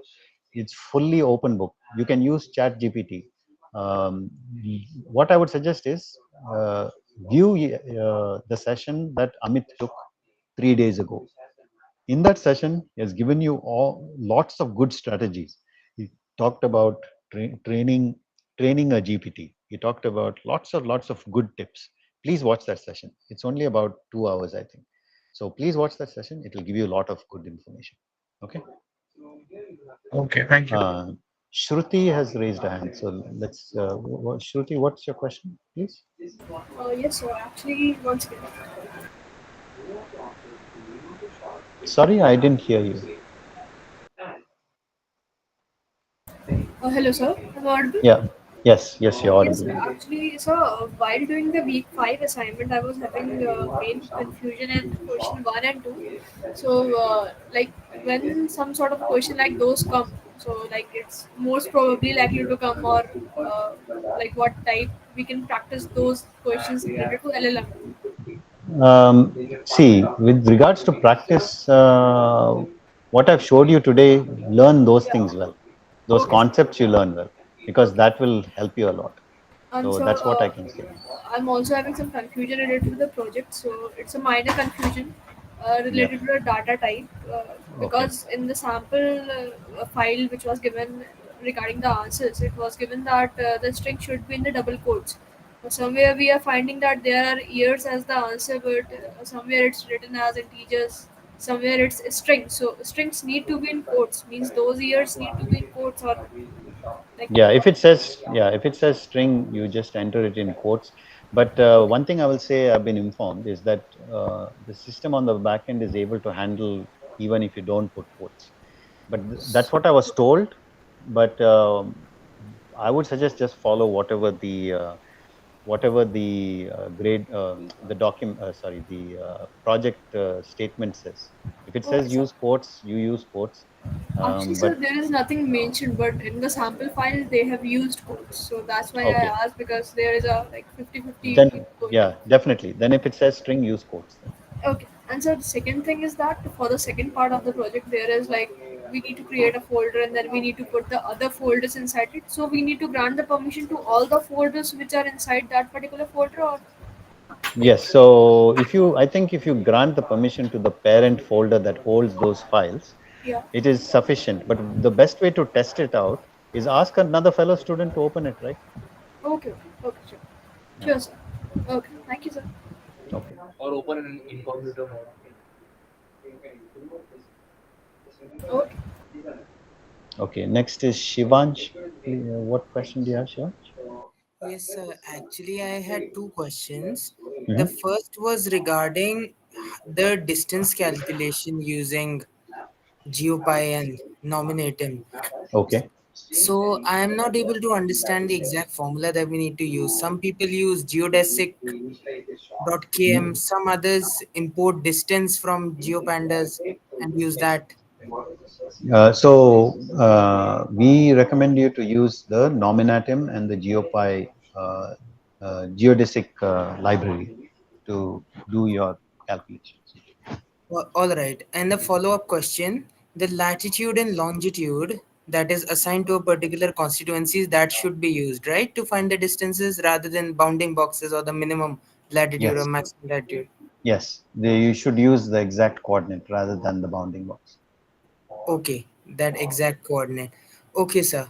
And the second question that I had a doubt in was basically, just a second, it's just slipped my mind. Maybe you can answer other questions by the time.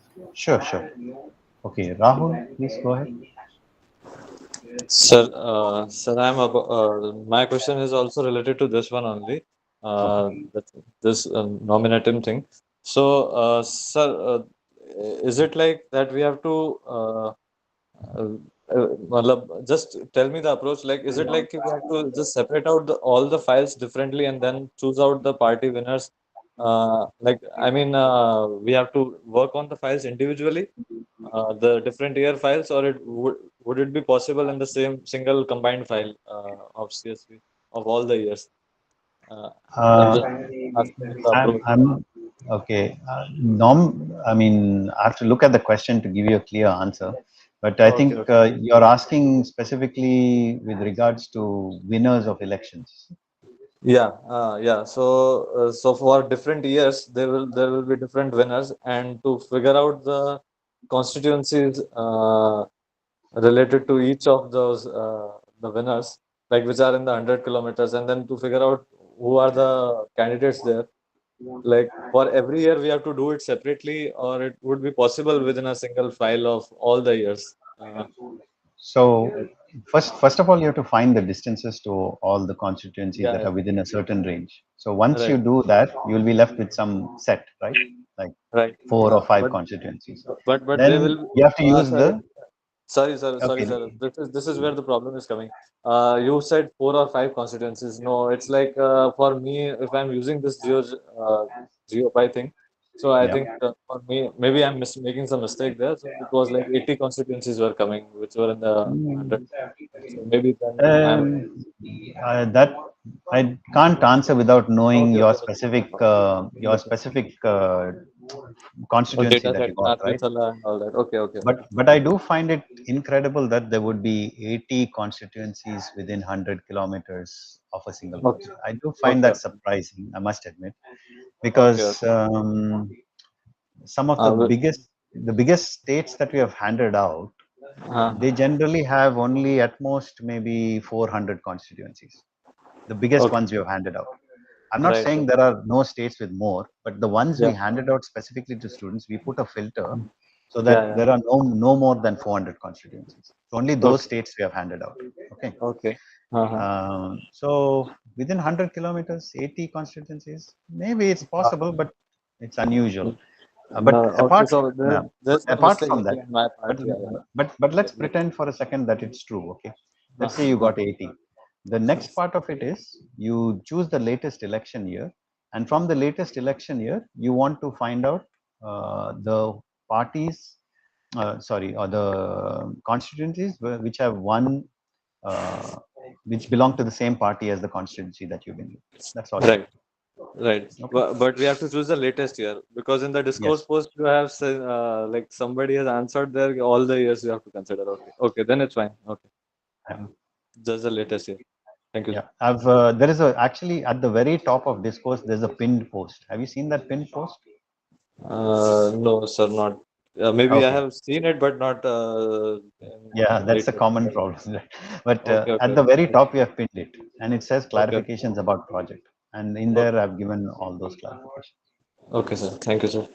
Okay. Yes, Rahul, please. Oh, Rahul's done. Okay, Gia, please. Yeah, for the in this I have the doubt in the same question, the nominative API. Okay. When when I'm using that, I'm finding 10 to 12 constituencies. The location object is returning none. So the nominative For for be all that 10, 12, is it? yeah, so I have around 351 constituencies in my state that I was given, Okay. and from that 351 set, there were around 10 to 12 constituencies that were returning me a none location. Yeah, that is expected behavior. We do expect constituencies to not exist in the neonatim database. Yeah, so I had to search on Google to find out what the distance was and then proceed with No, the no, question for no, those. no. You don't need to find on Google. If the constituency doesn't have a location, you drop those constituencies from your calculation. Okay, so thank you. Okay. Shivansh? Sir, Google information is also useful, I think, to find No, the constitutions which are no, no, no, no, no, no, no. We have explicitly mentioned that you must use only nominatim to find the information. We won't accept any other source of information for this. okay, okay. Is it compulsory or just No, just no, compulsory. It's compulsory. You have to use nominatim for this exercise.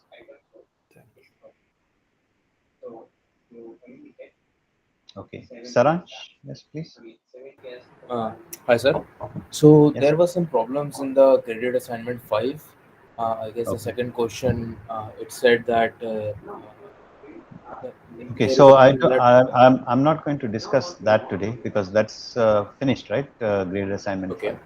I'm more concerned about ROE and some questions regarding project. If you've got something regarding those two, I'll answer them today. Graded assignment 5 we'll cover perhaps on Sunday or the next TA session. Okay. Okay. Thank you, sir. No worries. Yes, Tumula? Sir, I'm assigned Gujarat State, for the project. Okay. So I think there are the data for a few years are missing, like 20. See, I have seen data for years from 1967 to 2007, then 2017, and then 2022. So I felt like there is a 1 year missing in the data. Yes, You there purposely is. did that? Yes, that's purposely been dropped because the data was so unclean that we felt if we gave it to students, students would get very upset with it. So that's Yeah. why we, for your convenience, we dropped those sets. Yeah, okay, sir. Thank you.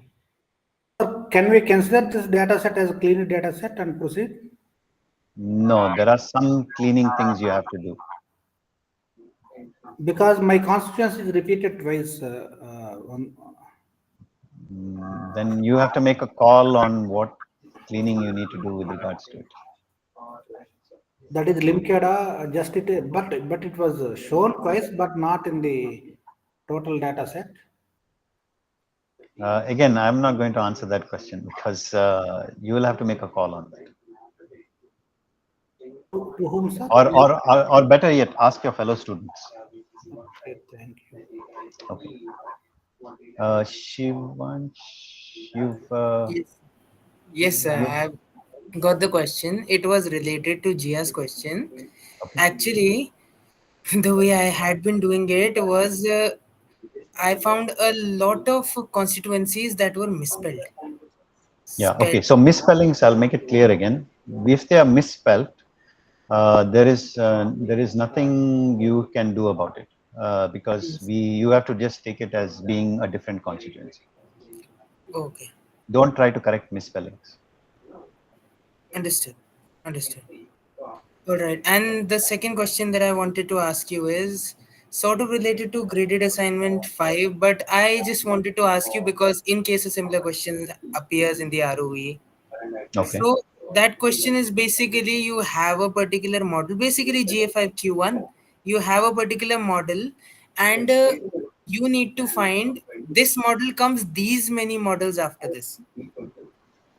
In that one, how do we actually count how many models are between them? I know it might seem like a silly question, but the way I counted was after it there are 10, for example, 10 models after it. Okay. Okay. So I'll just I'll just stop you there.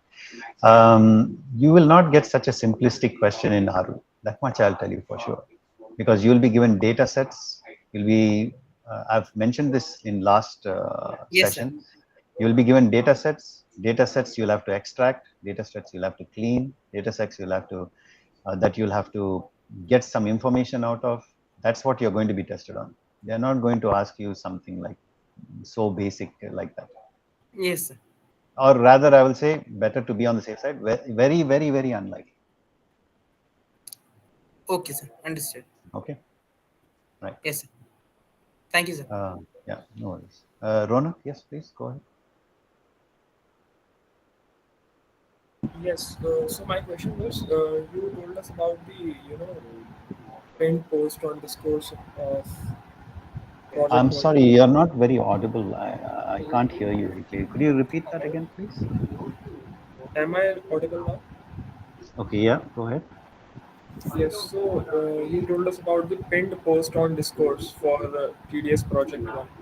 So what I'm saying is I'm unable to find that pinned post. Can you paste the URL in the chat? Sure, sure. I'm surprised that you can't find it. Let me go and have a look myself. Tools and data. Yeah, it's at the very top. I mean, it's definitely pinned, but anyway, I'll give you the URL.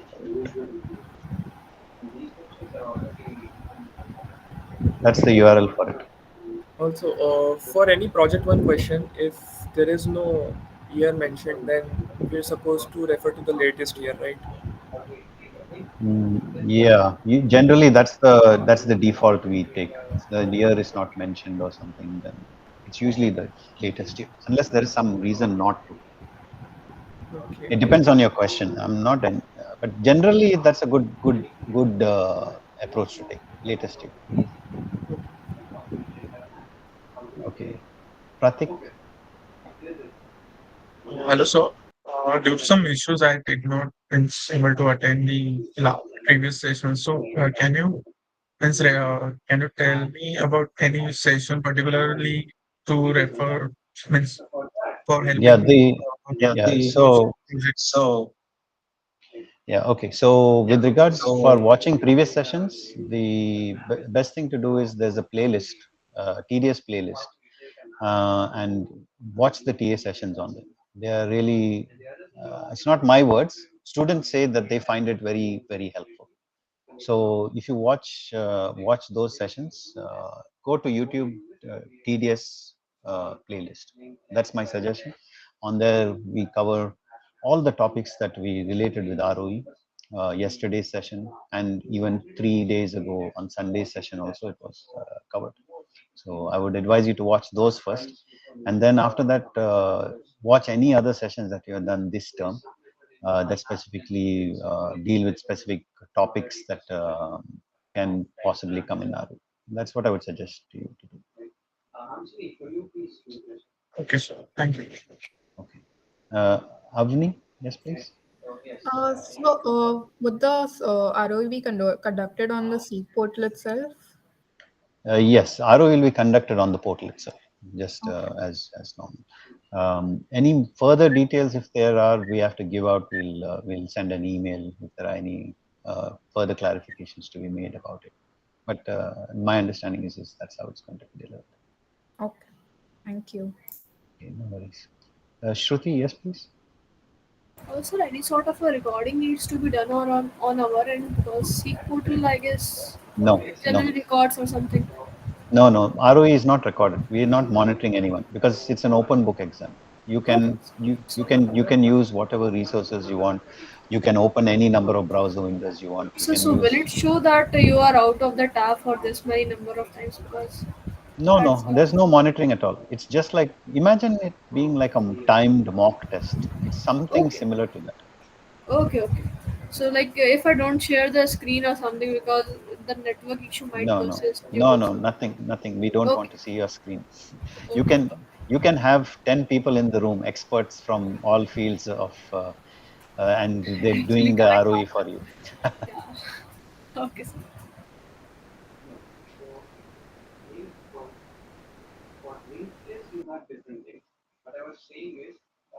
Okay. So I was just wanted to ask, I tried using VS Code, but then the comfort level, like, at the end time is not that Yeah, much. I Because of understand the that. use of Collab, we are more like, comfortable, and the speed is more in Collab than in VS Code. Like, there is more of Yeah. fumbling around, like, Sure. There will be some friction when you go to a different platform. That's for sure. so Yeah, would it I be understand. very difficult to, even if we use Collab, would it be difficult to access all the files, or how it would be? I mean, you can use Colab if you're comfortable with it. Just be aware of the downsides. That there are some potential downsides. I say potential because it's not guaranteed to happen, right? So first of all, it's an online type of platform. If you lose connectivity while you're doing your work, you may lose the work you have already done. The reason I say this is because it has happened to students in the past. But there are some who have managed to use it without any issues also. But I don't want you to go through the ROE and then feel like you were disadvantaged because you used Google, right? So that's the only reason I strongly suggest using VS Code. But that does not mean you can't have a perfectly good experience using Google Colab. So feel free to use whatever you're comfortable with, but just be aware of the downsides, that there's a potential downsides you might face. For example, files, okay, you'll get a zip file, right? So that zip file, then you'll have to extract. Once you extract it, then you have to upload it. once you upload it, that uploading could take time. You might be able to only do maybe certain number of files at a time, any number of issues like that. But that's all wasted time, right? So that's the reason I say. But again, there are students who have managed to do it with Google Colab. It's just a recommendation from our side. That's all. Okay. Okay, sir. Yes, Avni? So I just had a dumb question. For the project, if we get NA for an answer, do we put it in inverted commas or not? If you get NA, it's a string. So you treat it just as a string with the quotes or whatever they tell you to do with Okay. strings. Okay. Thank you. Thank you. Sanjeeva, yes, please. Sir, already data set was sent to our mails.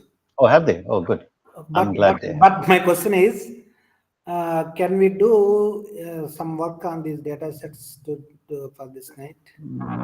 You can if you are able to open it, but it's password protected. So no. Okay. So if you can, then I mean, I remember talking to Anand about this, and he said if students are able to open that file, then well and good, because they have done something really amazing. Because usually they are encrypted with the SHA-256 encryption, right?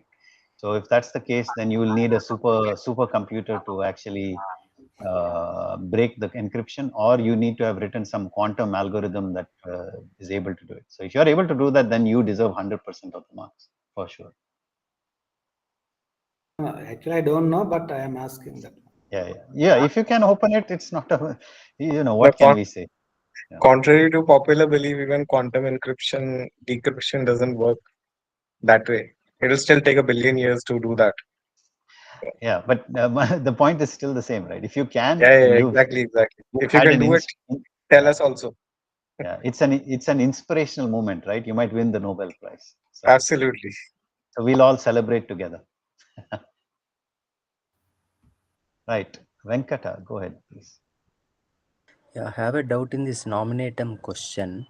Actually, I was able to pull the data, but for some constituencies, it's saying that it is unable to get the location because it is not Yes, the that's string expected. Sorry, it said, so what was the error? means unable to pull the location, not found. I mean, location is not found. Yeah, if it's not found, that's expected behavior. Not But every place in will be reality, nominated. actually, the location will be there. No, means for Dharwad, means for me, they have Sure. given Karnataka. For Dharwad region only, it is having 4 to 5 constituencies. So, suppose if I input the Dharwad, it is giving Dharwad. Suppose I want to go to Dharwad North, Dharwad South, or Dharwad East. Again, it is unable to pull the location. So, how Yes. to go about for that? Yeah, you just drop those constituencies from your calculations, because our expectation is your ability to use the tool. We are not expecting students to go outside nominatum to try and get answers to it. So if you can't find it from the unique constituency lists that you have been given, Means means I found another way actually, because because in the clarification is that you use the latest year to find the means use the latest elections year. For me is 2023. So what I thought, in Wikipedia they are given 200. I'm getting total constituencies 224. In Wikipedia for each constituency I'm getting this coordinates. I can scrape from Wikipedia. yeah, but then how can we test students on it, right? We have to have a common key to test Even that students against. coordinates is matching to this open street, so that would match no location coordinates. I thought Again, like I'm saying, I'm trying to explain to you how the evaluation works, right? Yeah. So we have an API that we connect to, right? Nominative on our backend here. That will give us. So what we do in that is we put in the constituency name, we put the state name, and we give India. Okay, it will give us a result. If that result turns up a location, then we use that to evaluate students against. If we don't get a result, we don't expect students also to get a result, right? So those are the ones that will be dropped. So that's how we can give a uniform evaluation to all students. If now you go to Wikipedia, how can we measure that? We are not going to go to Wikipedia to find out, right? Yeah, okay, I got it. So that's the. I mean, what you're doing is good. Look, if you're doing it for real in real life, that's the kind of work we are doing on the back end. Many of these data sets were very unclean. We had to do a lot of processing to get it to the stage where it's useful for you to do project. So what you're doing is what we generally do in the back end, where we are fixing these issues. So that's good work. Only thing is, for this project purpose, for the sake of marks, we are not interested in you going going that extra step, as it were. We are satisfied with if you can use the tool and know how to use it, and then if you don't get valid responses from it, those you just drop those constituencies from your calculations. Okay. And one more thing, this 7-zip file you are telling, no, I was listening. So I was able to get the hash SHA-256. I can decrypt it. How is it? If you can decrypt it, sure, but I don't think that will be possible realistically. Okay. Means normally I use PowerShell to get SHA hash. I got some hash. I thought it was for the encrypted file. So I got. So what will happen is you'll get a password. That's what will happen. When you join ROE portal, you'll get a password. That password then will help you open the file or at the time of ROE. That's how it will work. Okay. Normal SHA-256 and the password encrypted, both are different. Yeah, SHA-256 is just an encryption algorithm. Okay. Encryption. Okay, got it. Thank you. Okay, great. Yes, Bala? When this recorded session can be uploaded in YouTube? As soon as we stop this call, what will happen is the recording will start, Google will start processing the recording. It has to do some processing work on it. Once its processing is done, we send that, it generates a link for us. That link we send to the instructor, then the instructor uploads it to the YouTube. So when that happens, it takes a few hours at quickest. So the earliest it will be with you is tomorrow morning. Thank you. Yes, Sanjeeva? Sir, regarding data cleaning of the project one. Okay. Okay, what was discussed in the lectures by Anand sir? Is it sufficient to clean the data regarding consciences? So what we are not expecting you to do is do cleaning that involves. Okay, Sanjeeva, I'm getting a lot of feedback from your end. Can you mute while I speak? Okay. So with regards to data cleaning, I had made a post talking about this, which is we don't expect you to do any subjective cleaning. What I mean by that is where you have to make a call, decision on whether something is right or wrong. So let's say, for example, a name is misspelled. There is no objective way to evaluate that, right? You could spell it differently. I could spell it differently. So we don't expect students to clean up spelling mistakes. But there are other objective cleaning things that you have to do, which in one of the sessions we had, I'd asked students to give examples of what kind of cleanups are possible. And they gave a nice list of them. So if you watch that session, you'll get some ideas from there. What are some objective cleanup things you could do? For example, maybe your data set doesn't require you to have consider null values for some reason. I'm not saying that's what is there. I'm just giving an example. Okay. So then what do? You drop off the null rows. But that's not what I'm saying to do for a project. I'm just, again, this is just an example. That's a kind of cleanup, right? Similarly, maybe there are some issues with, say, duplication. That's a possibility. So like that, many kinds of things can be there. Those are objective. Why? Because when you see them, you know straight away that it is not meant to be, right? One very obvious one, because it's late in the day, I'll tell you one very obvious one. Obviously, a name does not have a number, right? So there won't be, like, my name is not 23 Carlton, right? That's not my name. My name is Carlton, right? Or Carlton De Silva. So if there's a number in front of my name, clearly that's not part of the name. So that's a cleanup you can do. So objective cleanups, things that don't require you to make a subjective call. Those are the kinds of cleanups we expect you to do. Okay, hope that gives you some clarity.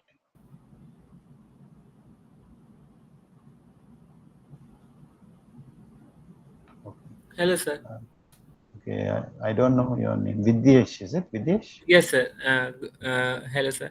Sir, in the project answers, in the clarifications, you have given that use both state name and constituency name. So we have to add that in each answer in our CSV file or in the heading. No. Have you looked at the submission example? Submission. Okay. Yeah, in the submission example, you follow exactly how it's done. It gives you it says Q1, Q7, whatever it is, in the Okay. order that you got the questions. Read the instructions carefully, follow those instructions exactly, and only give that. The reason why we say state name, constituency name is because some students were confused whether they need to consider the state when calculating or they need to consider only the constituency. So they were confused about that. So that's what the clarification is. But in your answer key, you have to give exactly what has been asked according to the format that has been asked and in the order that has been asked. So if you don't follow those instructions, then you will have an issue. Okay. Okay. Thank you. Just one question. How long will it take for you to upload this video? I didn't realize it was not being live streamed. Yeah. So the ROE is tomorrow. I just went to review some of the things that you had said, and now I find that, of course, it's not live streamed. Yes. So unfortunately, I mean, we have raised this issue right at the beginning of term, but we have not been given the power to live stream it. So that's why it is done this way. So basically, what no happens issues. is, But when can it be? Yeah. So when you were not here, I explained it. So I'll explain it again. The procedure is, as soon as I stop recording, then what happens is Google starts doing some processing, post processing. It takes a few hours. Once it's done, we get a link. That link we send to the instructor. Then the instructor uploads it to the playlist. That's the workflow. I mean, I understand here, but in this, the earliest you will get that is probably tomorrow morning, unless the instructor uploads it tonight. But that will only happen if I can end this session. that is okay. I mean, because it's not the instructor who's taking the exam, right? It's the students. Yeah. No, I appreciate that, but there's only so much I can do, right? No, I if am it not. was, Please don't misunderstand me. I'm just like wondering how this process works. It's of course it's not your fault at all. This is something standard, I guess. So yeah. So yeah, I mean, as soon as this session ends, if you guys have no more doubts, I can just I have just one more thing. Yeah. I asked this in the discourse. It's regarding the project, regarding the nominatum. Okay. I have put in the constituency name, the state name, but the place it picks up, it's not belong to the constituency that's given to me. It's another place in the same name within the same state. Should I further specify my search, use some street address within the constituency or something? No, I mean, our expectation will be you give constituency name, state name, and India. Yeah, that and I have whatever done. it. Yeah, so I just stick with. Okay. Thank you. Yeah. Okay. Great. Okay. Hopefully, if there are no more questions, I'll just have a quick look in the chat window. Okay. Oh yeah. Okay. Thank you, guys. If there's no more questions, I'll end the recording. And all the best. I hope you have some confidence now to approach tomorrow, and hopefully, and I don't want any of the students who attended my session to get 0. Okay. Remember, step 0 is answer all the questions, even if you don't know what the answer is. Okay. Great. You can further aid by giving your notes. No, I can't do that. That unfortunately, is something that I'm not allowed to do. Okay. Okay. Thank you for the session. All the best. Good luck. Thank you. Thank you. Bye. Good night. Thank you. Good night. Bye, guys. Thank you, Carlton. Thank you. Thank you. Thank you, sir.